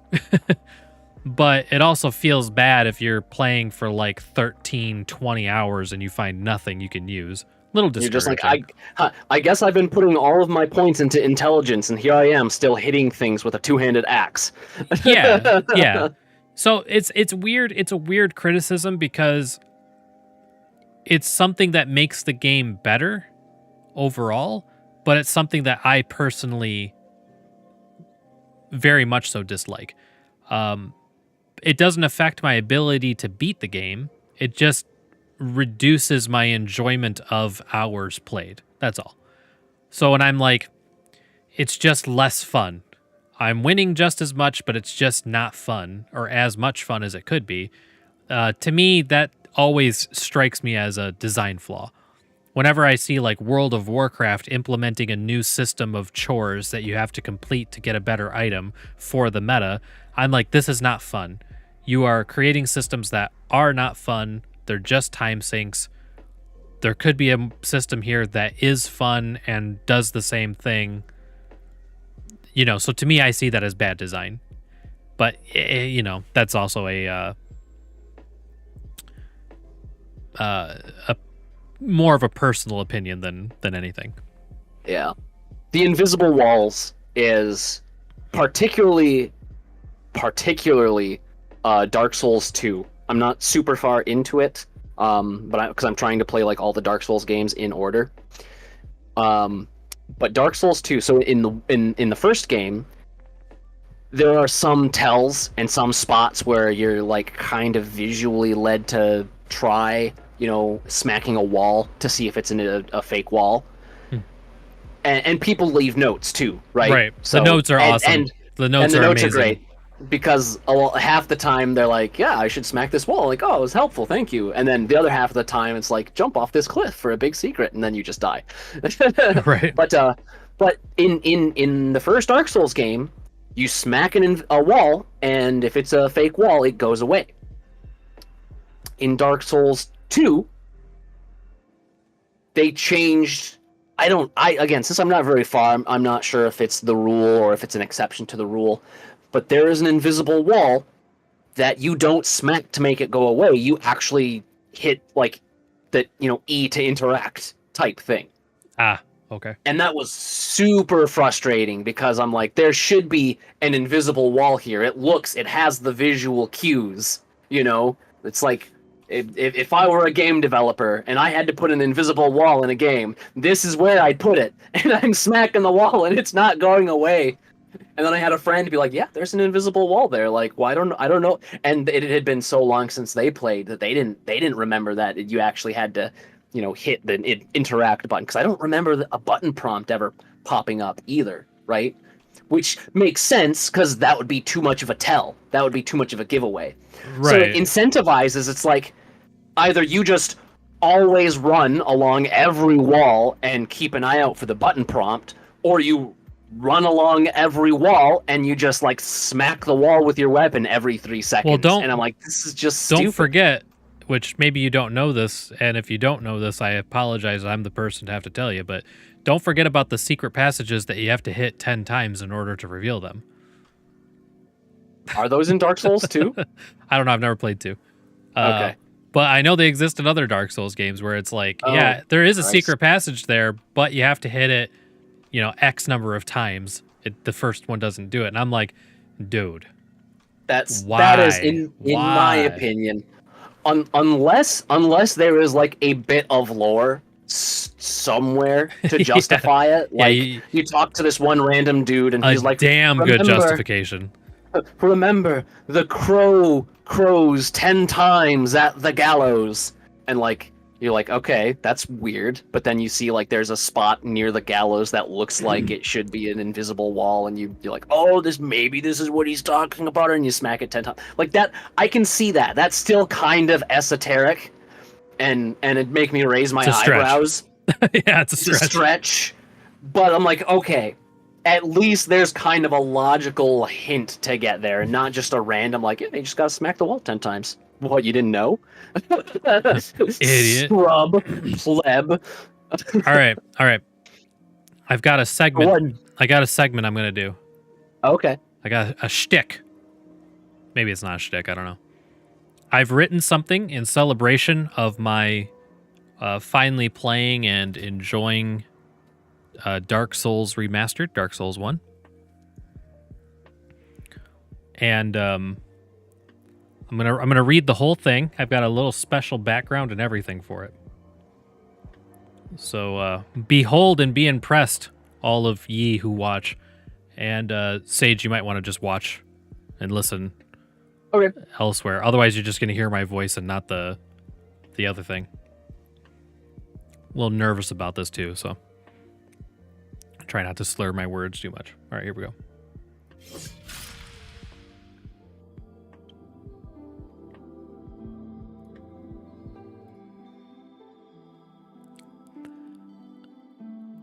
Amidst the eons of digital narrative, the Dark Souls journey stands stark, a poignant allegory for human existence.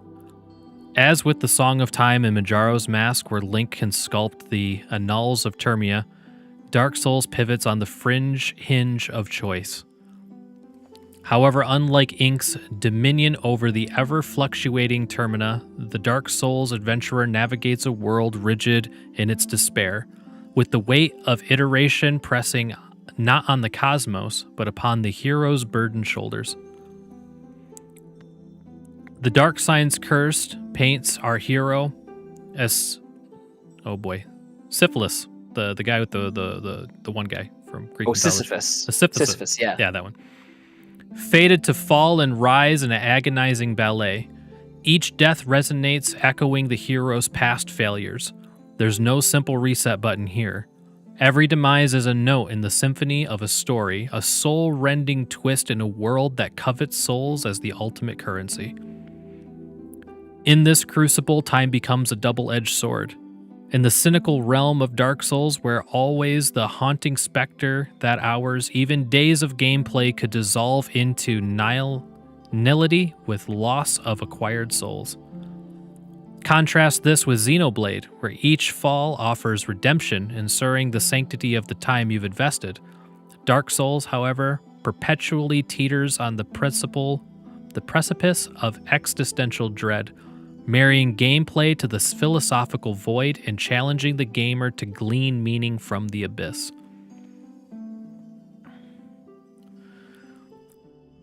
Dark Souls demands heightened engagement. Shunning the casual passerby, both tales weave an intricate web punctuated by their demands and unforgiving nature, challenging the player or reader to delve deeper or be lost. Yet here lies the game's poignant brilliance. Why, when faced with relentless despair, do we persevere through the dark? It's not merely about learning.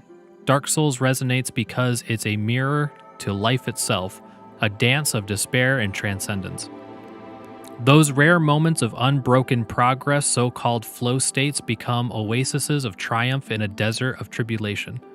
They serve as tantalizing reminders of what's achievable, yet they are ethereal, always a risk of being consumed by the surrounding desolation. The game's inherent despair paves the way for transcendence. It strips away conventional game mechanics and compels players to search for deeper meaning. When the game robs you of all measurable progress, you're left to find significance elsewhere, whether that be in personal growth, camaraderie, or the simple joy of the journey. Finally, the epic conclusion with Gwyn overscores the player's ever-present agency. The fate of Lordran rests on your decision to rekindle or to embrace darkness. Regardless of the choice, you're thrust back into the fray, the cycle resuming, echoing life's undying propensity for hope amidst cynical despair. In the end, Dark Souls isn't just a game, it's an odyssey of the soul, a relentless tango of despair and transcendence, a reminder that even in the darkest of nights, we hold the power to light and the pursuit of our own path. That's it. Hell yeah. Can I get a hell yeah? Press the clap button, quick. Someone cheer for me. Yeah. When I was, That was good. Thank you. A little nerve-wracking to write something like that and then say it out loud. Very kind of poetic. Yeah.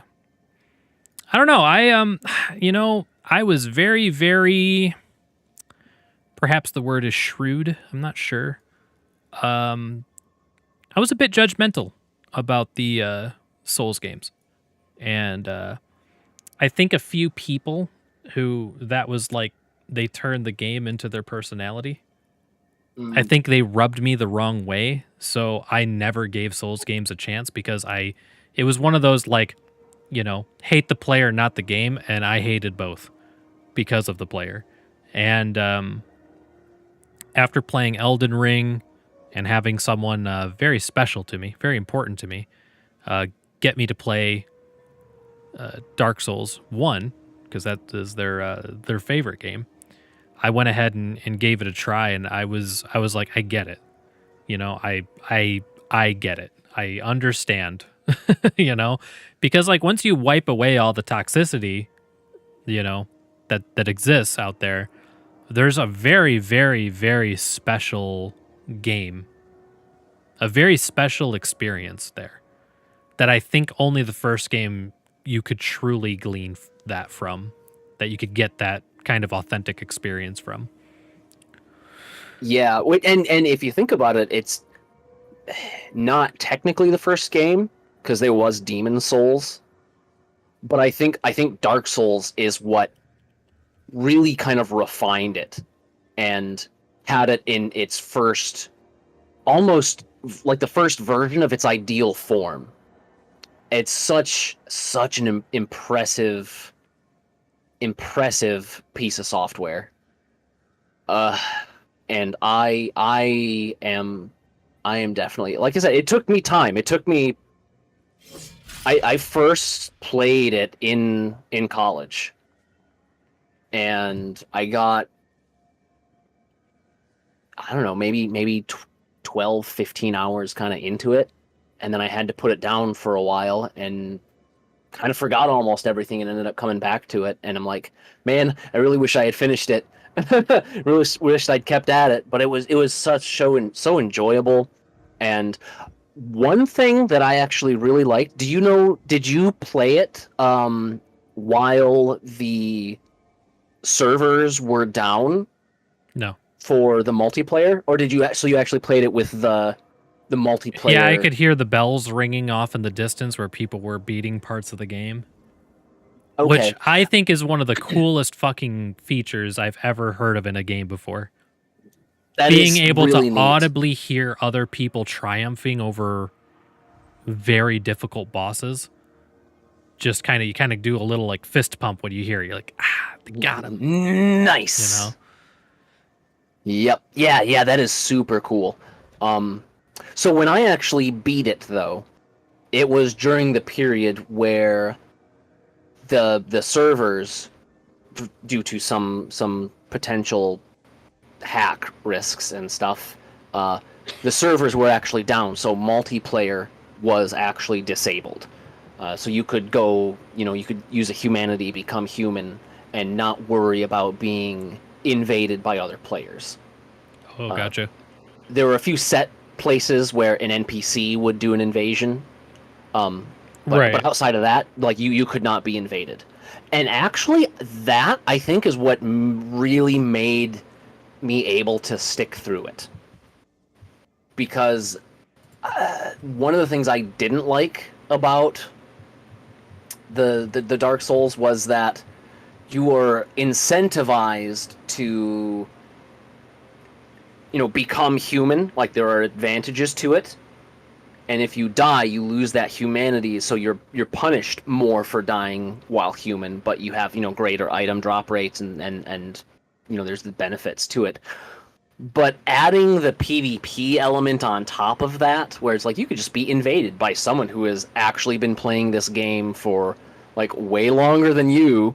I don't like the PvP element in Dark Souls. I think that's the one major thing that I'm like, honestly, I would rather play in like offline mode. Because getting invaded by someone when you're in a rough spot, it feels really bad. And it's like I'd at that point I'd rather just like run away and just not deal with it. That's the one, like when you talk about PvP difficulty in a largely PvE game, things get messy. Things get real fucky Yep. real quick. Especially Things get fucky. Especially if you're playing the game just to enjoy it and you want to just dabble in that and you're going against someone who's been playing it for a decade and they're all meta'd the fuck out. Yeah, you're. And I think they improved that quite a bit, especially with Elden Ring, because I think they made particular zones, like the PvP zones. And so outside of that, I believe that's how that worked. I believe they had certain areas that are not PvP, so you can have a buddy join you to help. It's you can do the summons thing, but the being invaded, it does not happen. So we got The Last of Us Part 2. We got to move on from Dark Souls. Yep. We'll be here forever. It's so good though. It is. It's amazing. But if we talk about game difficulty, it would be a massive disservice to the entire industry to not. I mean, there's an entire genre of game named after it for its difficulty, and that's what the topic is. We have to talk about it, right? Right. Now, we talked about Elden Ring a little bit, which was considered more casual. A little bit more accessible. There was still people who got pissed off about it. There was still massive controversy around the difficulty of it. But I think that came up not because it was a harder game, but because more people were playing it. And a broader audience of people were trying to play a Souls game for the first time, myself included. So, and loud gatekeepers were being loud. Yeah. I mean, it was an opportunity for a lot of people to get frustrated and vent that frustration, and a lot of people within the community had the opportunity to mock them in ways that they had been mocking people for the past decade. So it was just a bad environment for everybody. Now, when we talk about game accessibility for the masses, I wanted to talk about The Last of Us Part 2, because I've never played. Have you? I have not. I haven't even played the first Last of Us game. Now, I know about accessibility options, which, usually are like this. Configures all the recommended settings designed for players who are blind or have low vision. So they have an actual setting for blind players. I have no clue how that works, but it does. You also have the hearing accessibility presets and motor accessibility. So configures all recommended settings designated for players with a physical or mobility disability. So things like hold a button down to do your melee combos, hold a button down to weapon sway, you skip puzzle options that are like complex puzzles, auto pick up items around you, camera rotation assistance. So auto targeting, auto weapon swapping, lock on aim. Basically trying to make it so you can play the game by pressing like as few buttons as possible while still being able to enjoy the game like from a narrative standpoint. What's interesting is these are just presets of options. Down here you have alternative controls, which is in every game. This is pretty interesting here. This is holds and presses. So you have repeated button presses, so button mashing. You can basically set it to tap, which is you're pounding the button, or you hold the button, it does the same thing. So basically, a lot of shit in the game that would require complex movement of your fingers, you can simplify it. This is not just for people with disability, but people who just don't like something about the game. So let's say like you just don't like doing melee combos. There's a button for getting rid of that. Listen mode, you have to hold a button down to make your character listen by default, where you can set it to where you press the button once and it's just on until you want to turn it off. Just for example, we've had that with crouching and sprinting for a long time. Usually crouching is the one where people really like it one way or the other. Do you like to hold the button or tap the button? I'm a hold button croucher myself. I am a mode, like switch the mode. I don't want to hold the key down. Right. Yeah, exactly. I was going to say like this, like mine, if I have it set to toggle, I will forget to hit it when I want to get up in it. I absolutely wish more games had like auto run buttons too. So you just like hit one button and it just makes you move forward. When it comes to sprinting, I prefer to tap shift one time while I'm moving and it just be on. I don't like to hold down the sprint button. Yeah, I'm same with that. That's yep, same way with that. This one's interesting. Bow firing. Usually you'd have to hold the button down, which draw backs, and then you let go of the button to fire. The tap is you hit the button once and you'll draw the arrow, you tap it again to shoot. Yeah, so it's just interesting. Like arc throw lock on, automatically lock onto enemy targets when using a throwable. I think that's kind of neat. You have arc throw lock on strength, which you can adjust the strength of that lock on. Auto weapon swap, automatically swap to another holstered weapon when you run out of ammo. So these ones are kind of interesting. These are all assistance-based stuff. Whether it be your camera, your lock-on assistance, the strength of your lock-on assistance. A lot of options there. Then we have magnification and visuals, which is just your HUD stuff, basically. Translation prompts, stuff like that. Nothing out of the ordinary there. I like stuff like this. I don't like motion blur being an on or off button because I like a tiny amount of motion blur, but usually it's just on or off. Same thing with bloom usually. Camera shake. I don't mind a little camera shake, but when I'm running, I don't like my screen looking like it's, like I'm going like a through Blair Witch video. Yeah, exactly. The camera distance, how far your camera goes out in third person view, field of view, we know what that is. So I'm just gonna fly through here. They even have stuff like text to speech and shit like that, which is kind of neat. But what I was impressed by was the sheer number of options that you have, and what they do is this right here. Game difficulty. This changes all of the things that you don't have the options for. So the auto aim stuff, the toggle this and that on, the auto swap weapons, the lock ons, whatever else you're using to make the game more fun for you is not the difficulty setting is separate from that. And I thought that was so freaking cool. So instead of the game difficulty being you press a button, it is challenge. The setting is called challenge, and adjust the overall difficulty of the game. That's kind of like turn all numbers up a little bit, turn all numbers down a little bit.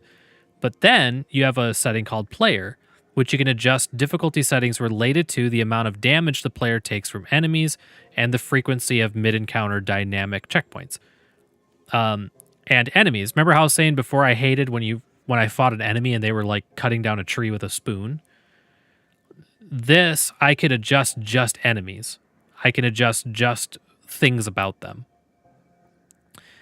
I don't like stealth games. I hate stealth games or games that I am forced to be stealthy in. I could take these stealth options and put it on very light, which would adjust difficulty settings related to enemies' perception through vision, hearing, and smell, length of your grace period before enemies are alerted, and conditions for grabbing enemies from stealth.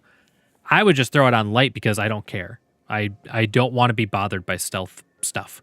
I'll turn the enemies up to hard or survivor. I'll turn the enemies up to max. Everything. Make the game as difficult as possible. As long as I don't have to stealth shit, I'm happy. So yeah, this is the most in-depth amount of difficulty settings I've ever seen in a game. Yeah, it's pretty all-encompassing. Yeah, it really is. Even damage indicators, dodge prompts, pickup notifications. I mean, it's invisible while prone, unlimited.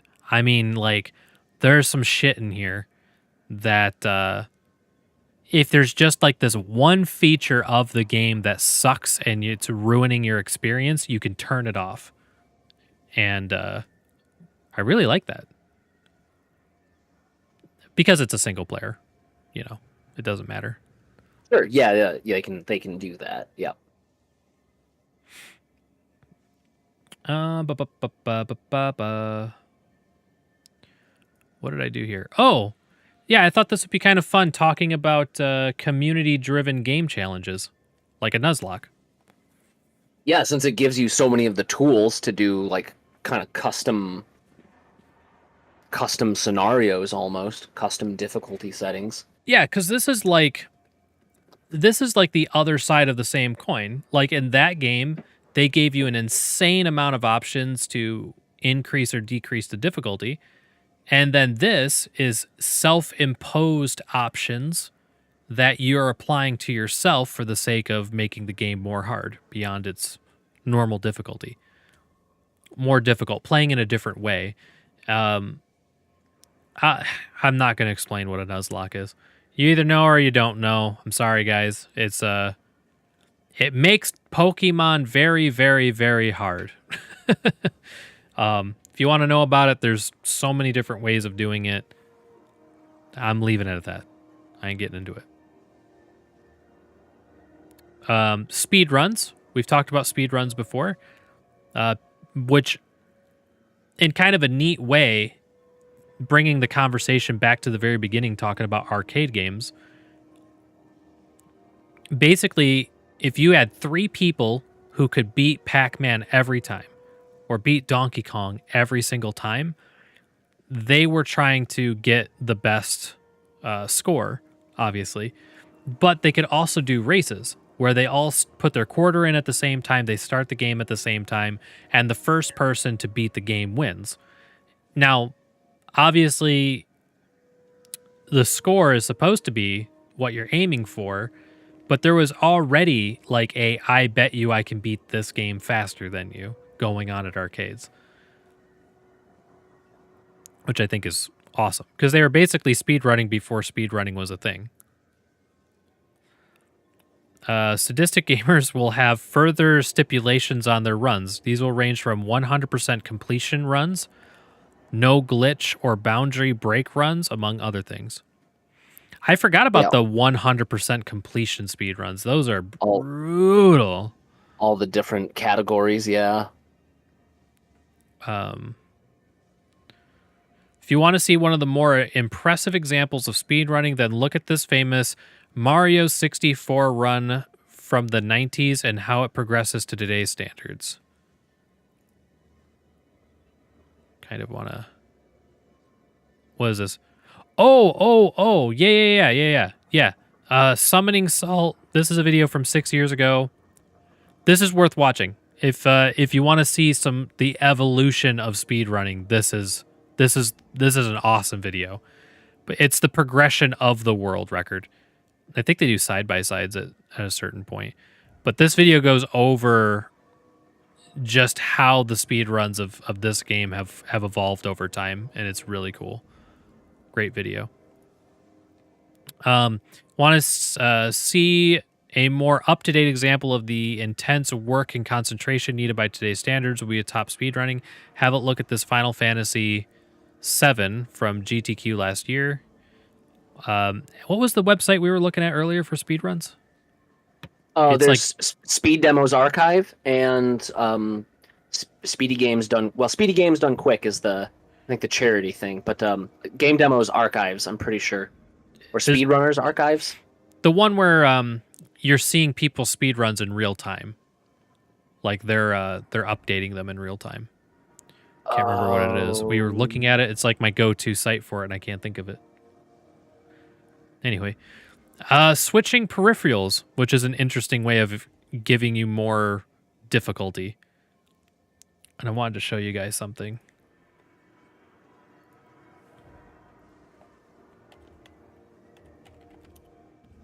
I forgot to bring it up.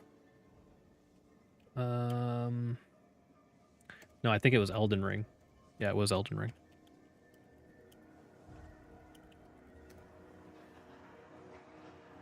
Let's see here. She has an explainer video, and I don't know if that's the best way to introduce you guys to this. This girl, whose name I cannot pronounce. Okay, it looks like her explaining video is the kind of her main one. Let's do this one. Here, I'll bring this up for you guys. So, she has this device on her head that is doing a scan of her brain. And she's been playing, you know what? That's probably why the explainer video was so popular. Basically, she is controlling different controls, different button presses of the game by thinking about different things. And while she's playing, she keeps this kind of like neural network up, this visual, almost like a heart rate monitor, but it's like a live what she's thinking of, basically, because different parts of your brain fire up when you're thinking about different things. That's wild. And she is playing Elden Ring with her brain. And she's not only playing Elden Ring, but she's facing against the hardest boss in Elden Ring. I've been playing Elden Ring with my brain, doing everything other than move with mind control. The way that it works is that this EEG on my head picks up the electrical activity coming from my brain. I think I explained it pretty okay. Where it is, and the frequencies are different when you're doing or imagining different things. That's really cool. So I've trained it to recognize certain patterns, such as when I'm imagining pushing a boulder away from me, and when it does, send commands through to different keybinds. Basically, I can press all the right buttons by just imagining different concepts. It's been a long journey, but I finally made it to the most long-awaited boss, Millennia, and here it is. And I have never known. Fighting Millennia, I can't even imagine. I'm not Can't confident even about imagine. the ability of the EEG. I'm just going to say that now. I think she's a little I will bit defeat you with the snuck in. powers of Oh my my gosh, mind. Done. Easy peasy. Nailed it. She does not look... Oh, easy. Yeah, she doesn't look up to fighting, I'm going to be honest. My presence revives incestuous. First try! I'll skip the intro so you guys don't get any spoilers. Oh, okay. We have time. It's better, actually, the second time. It is. It's just insane to think that she just like is imagining summoning her spirit summon and it summons. Ah, She's imagining throwing boulders and she casts her gravity boulder ability.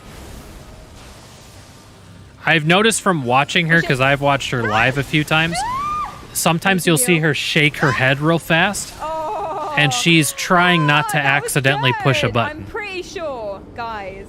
I don't mean to. Because as a gamer, it's just kind of ingrained into Yeah, you.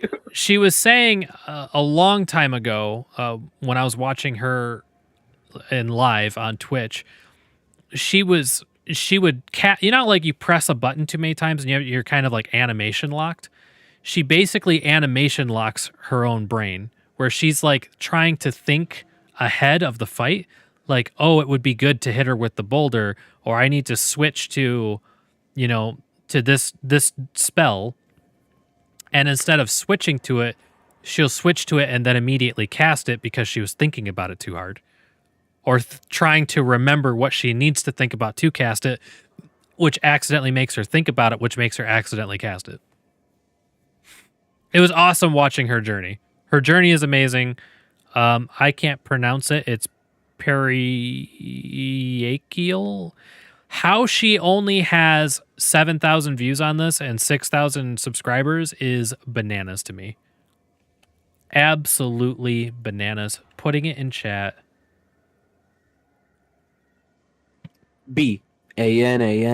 Bananas. I think that's how that goes. I'm pretty sure there's a second phase.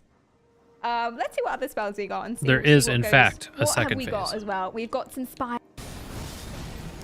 So many phases. That's so cool. I've seen products like other you know, Take a phase! gaming peripherals. Woo! Oh, she's a That flower. have been like Oh, mind she's also- sensors and stuff like that you I have couldn't to finish my train. spell, Like the it puts dolphin. 3 or 4 Jesus kind of Christ. like electrodes or whatever over bloody- your forehead, bloody- and you Oh no. kind of have to work with it a little while for like an hour or two to Let me kind of finish my calibrate it. spell. Yeah, lots of So selfish, calibration. man. Doesn't she got to learn to communicate? It's so cool though, and it's like it's one of those Whatever. interesting technologies that it's always going to be like kind of awkward until all of a sudden it's going to be like god tier.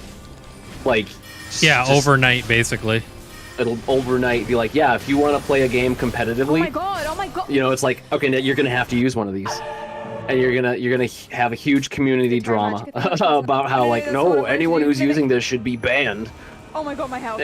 Almost similar to like the whole mouse and keyboard versus controller Yeah. kind of debate in competitive type games. Like once you throw that in the mix, where it's like, it's not it's not auto aim if I just think where I want to shoot and you die. It's going to be amazing when, almost like when the technology knows what's the difference between something that's intentional and something that's accidental. Right, because then it's like you almost have to draw the line of, is the game kind of secretly playing itself for you? I know with some of the technology for game streaming services like Stadia for Google and Luna for Amazon, that they've talked about having the platform, in order to deal with latency, make predictions on what your actions are going to be, and that rubbed a lot of people the wrong way. Right. She's getting emotional about it. How many fucking streams did that take me? Crying. Five whole streams? Bear in mind, I do one thing per stream, usually. 4 hours a stream. Crying from 5 playing a streams video is- game? Fuck.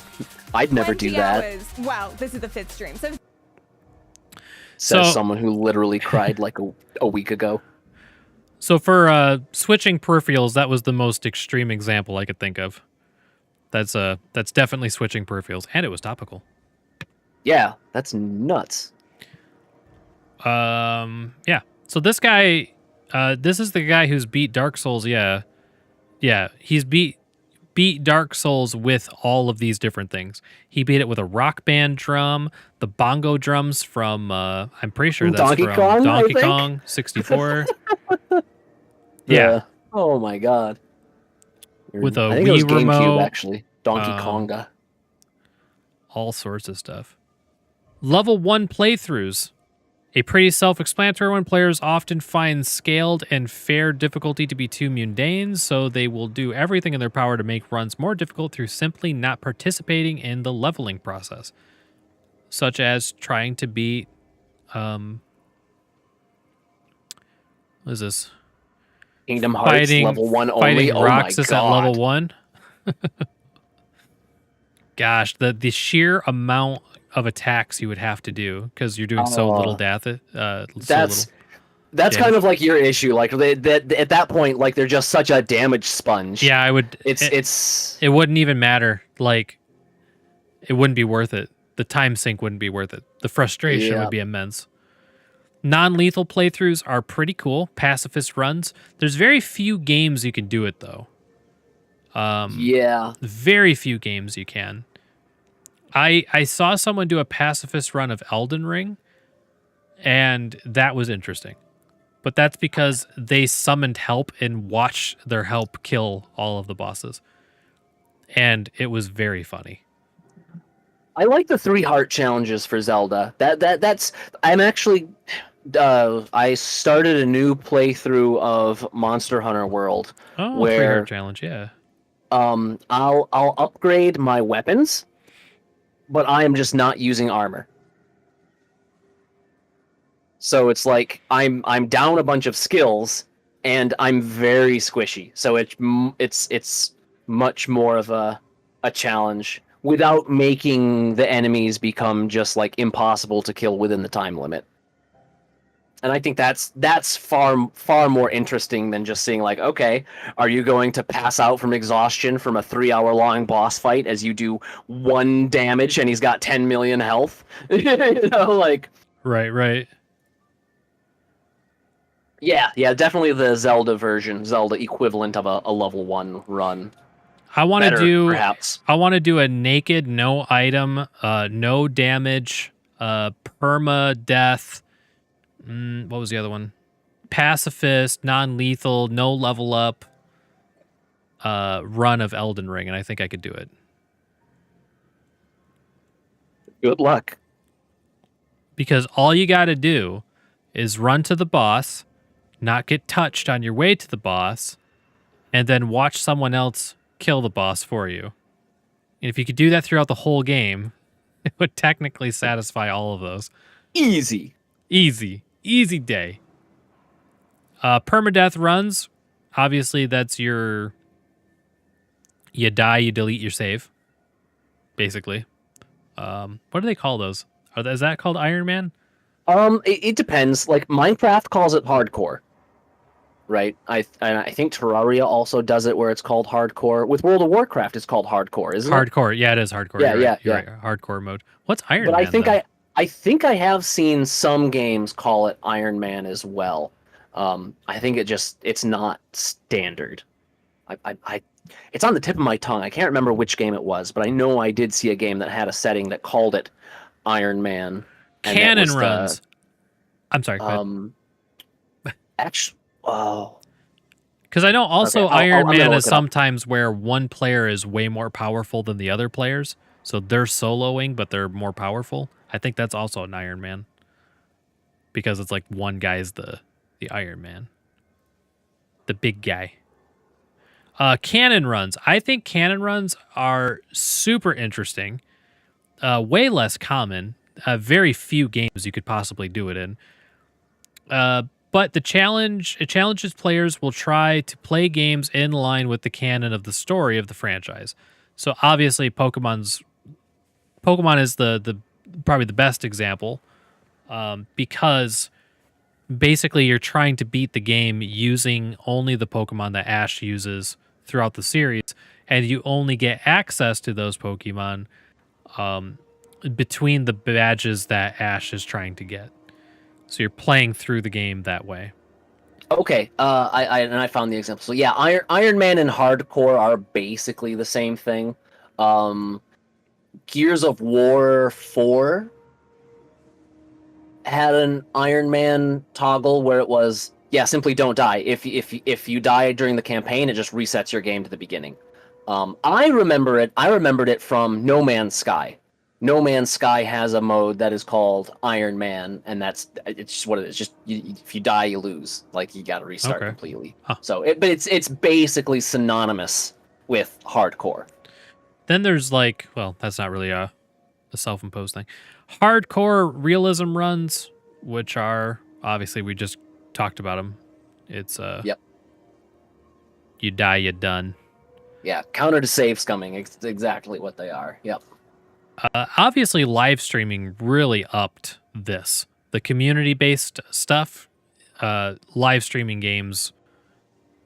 Live streaming, yeah, Made like this hardcore happen. stuff and speed running. Like both of those are great, have been greatly made more popular due to Yeah, because on the live official streaming. websites, you have to link to your live stream, to your YouTube video, your Twitch VOD. You have to link to something. And obviously, if you have an audience, it just validates more what you did. I think a cannon run would be really fun, actually. The more I was thinking about it, I was like, cannon run of like Let's Go Pikachu might be fun for the Switch. See if you could beat the game with just the It feels Pokemon like that Ash had. those kinds of things sound like they should really be supported like through mods. Like if someone made a mod that actually added in like extra encounters that were based on like episodes from a show or something like that, that would be Yeah, that'd be that would awesome. be really cool. I would like that. Man, when we talk about Nuzlocke, whew, ooh, The cannon run, but you're Gary. That would give you a lot of Yeah. a lot of freedom. You'd have a lot of fun if you were making that mod. That would give you a lot of fun with the dialogue. Could you imagine playing through the whole Pokemon game, but you're being that little snotty little little asshole. prick? Yeah.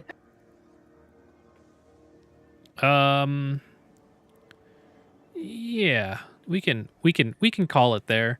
As far as the topic goes, we're only about, we're a little less than halfway through what I had here. But It's a good topic. Lots to talk about. there is so much because we didn't talk about how some games might be structured around monetization efforts, prompting players to purchase items or boosts, so difficulty via pay to win. What else we got?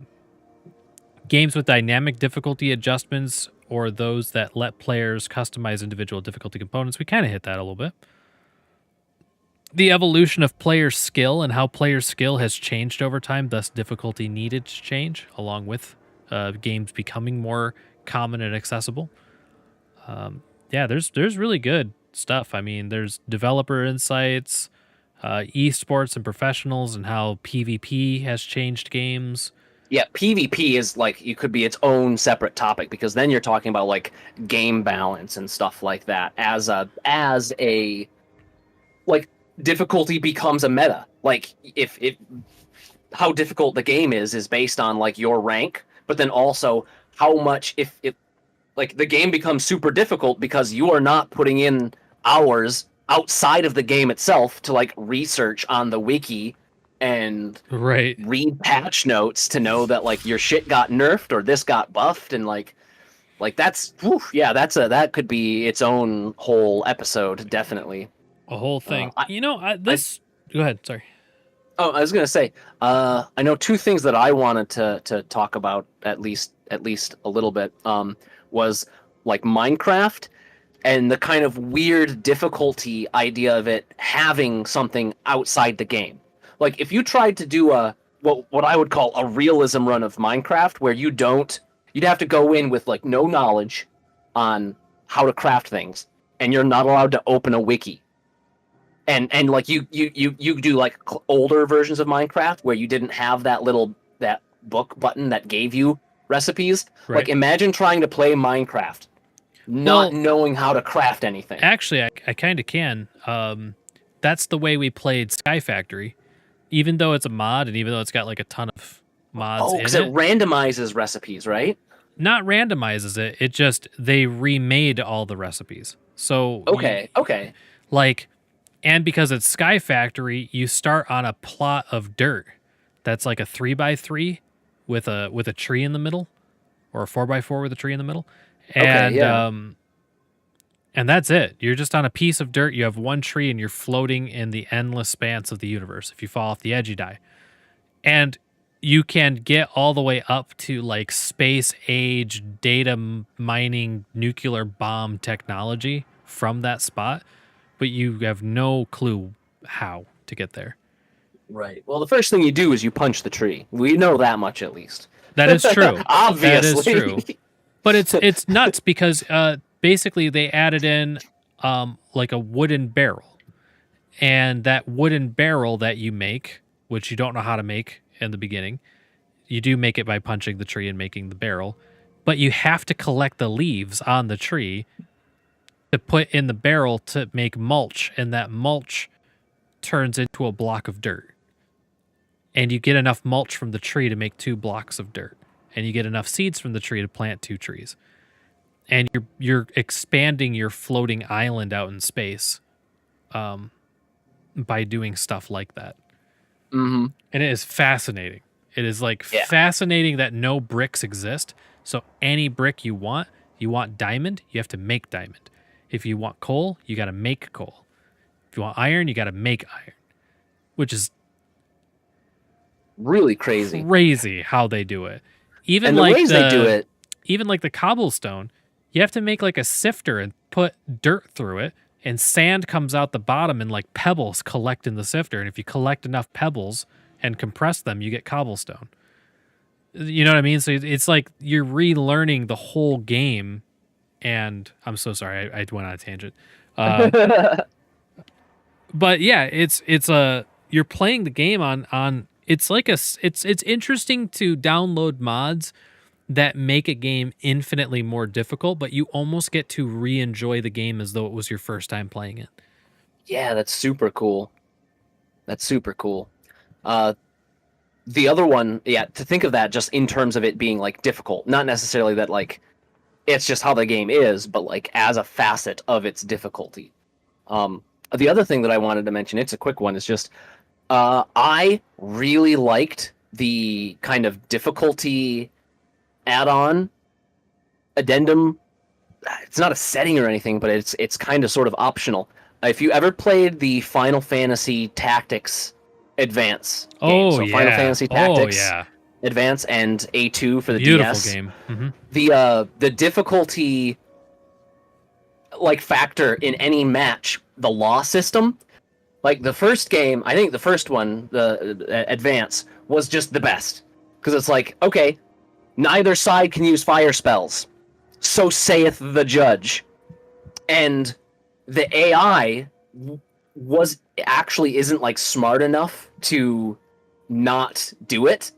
So like you can end up having your characters, or the AI, the enemy party, can end up having their characters just be like, oh, you used fire spells, you forgot, well, you go to jail now. And they just get basically removed from the game unless you have to like wait 3 turns for them to be put back in and stuff like that. I'm like, that is so cool. It is. And I really, it's still there in A2. Unfortunately, they made it so that the law system actually only applies to you. It doesn't also apply to your opponent. Right. And I feel that that's but they made it more like, instead of jailing them, it's like you lose rewards. So it doesn't make as much sense, you know. But I definitely think the first system was superior as a way to like make things more difficult. Like just randomly, okay, this is a thing you can't do now. You cannot jump up more than like 2 tiles in height. Like, or just right. And it's like bananas. It's like, yep. It's like madness. It's so cool. It adds such like variety. And you're not ready for it. You know, yeah, you don't know. Especially your first time playing it, you're like so completely caught off guard. Like you said, like cannot go higher than 2 tiles, and it's like, what? You know, what do you mean? You know, like you'd think like you can't field any mages or something like that would be something that seems more normal. but like you can't move more than X spaces per turn or something, and it's like, okay, yeah, I like that because it is so like neat. an interesting layer of difficulty, and the not knowing, the chaos of not knowing what it's going to be is great. Go ahead. Yeah, that's it. I'm saying it's been a while, but I seem to remember. Was it? I think it was something you actually could vote on in the first game. Maybe like you could vote. Like you're given two no. selections? I don't think so. No, okay, maybe I'm thinking of something else that had a similar system then. Yeah, I don't think so. It's been a very long time. Hey, yeah, same. I'm kind of wanted to hear your opinion live. What do you think of the new background? I do love it. Is it- I keep noticing it. Like it'll catch my eye. Like when a character walks like right behind you. Yeah, I've noticed that, and it's there'll be like there's like, I don't even know if I noticed when I was recording this, but in the big window up behind my head, every now and then you'll see like a flash of light, or you'll see like a ship up there. oh yeah, yep, kind of Moving in around. the far back. And you're Yeah. missing what's going on behind me because there's actually like more people in shops and stuff down there, but I'm blocking an amount of it. I do really like it. It's gonna be better. I kind of did this one in a rush, but I definitely want to go to one of the planets that has an actual day and night cycle, because the people on the planet have an actual day where they go home and come to the bar. On this one, I noticed that they're a little bit more on like kind of a shorter routine. But I wanted to record it in like 4K so that way it would look a little bit more fidelity. But yeah, good. I'm glad you like it. I was worried that it might be too busy. That's what I was worried about, like the Yeah. Vegas Strip behind me or something like that. No, it's got like just the right amount of activity. I think is pretty good just to watch. It's actually giving off sound too. I don't know if that sound is like super loud. I guess I probably should have asked that a long time ago. But there's space station noises going on that I can't hear. All right. That's going to do it for the Trade and Raid podcast this 14th of August. What do we got here? Next one on the 16th, and then our first kind of big interview on this Friday, which I'm super excited for. Yeah, very excited and very nervous. Oh yeah, how'd you like the new intro?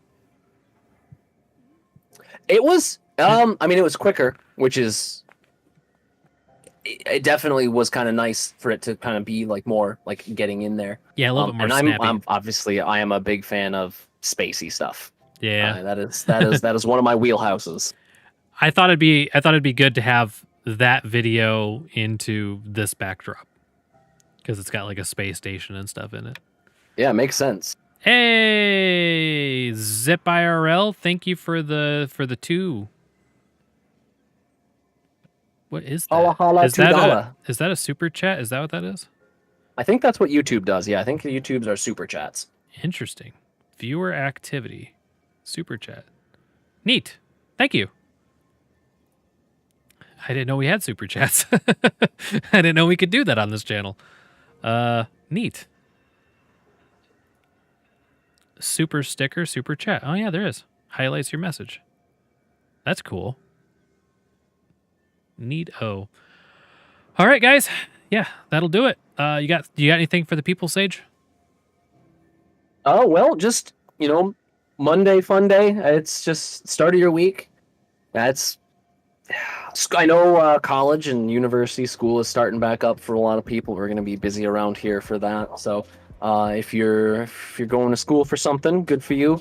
Otherwise, thanks for tuning in and listening to us talking about difficulty. I know I definitely have a lot more to say on the subject. So Yeah, if we me have too. another episode kind of deep diving on more stuff relating to like gaming difficulty, I'll definitely be there and be all about that. So hopefully we'll see you then if the day comes. And have a great evening. Sounds good. Have a good one, guys. We'll see you in a couple days.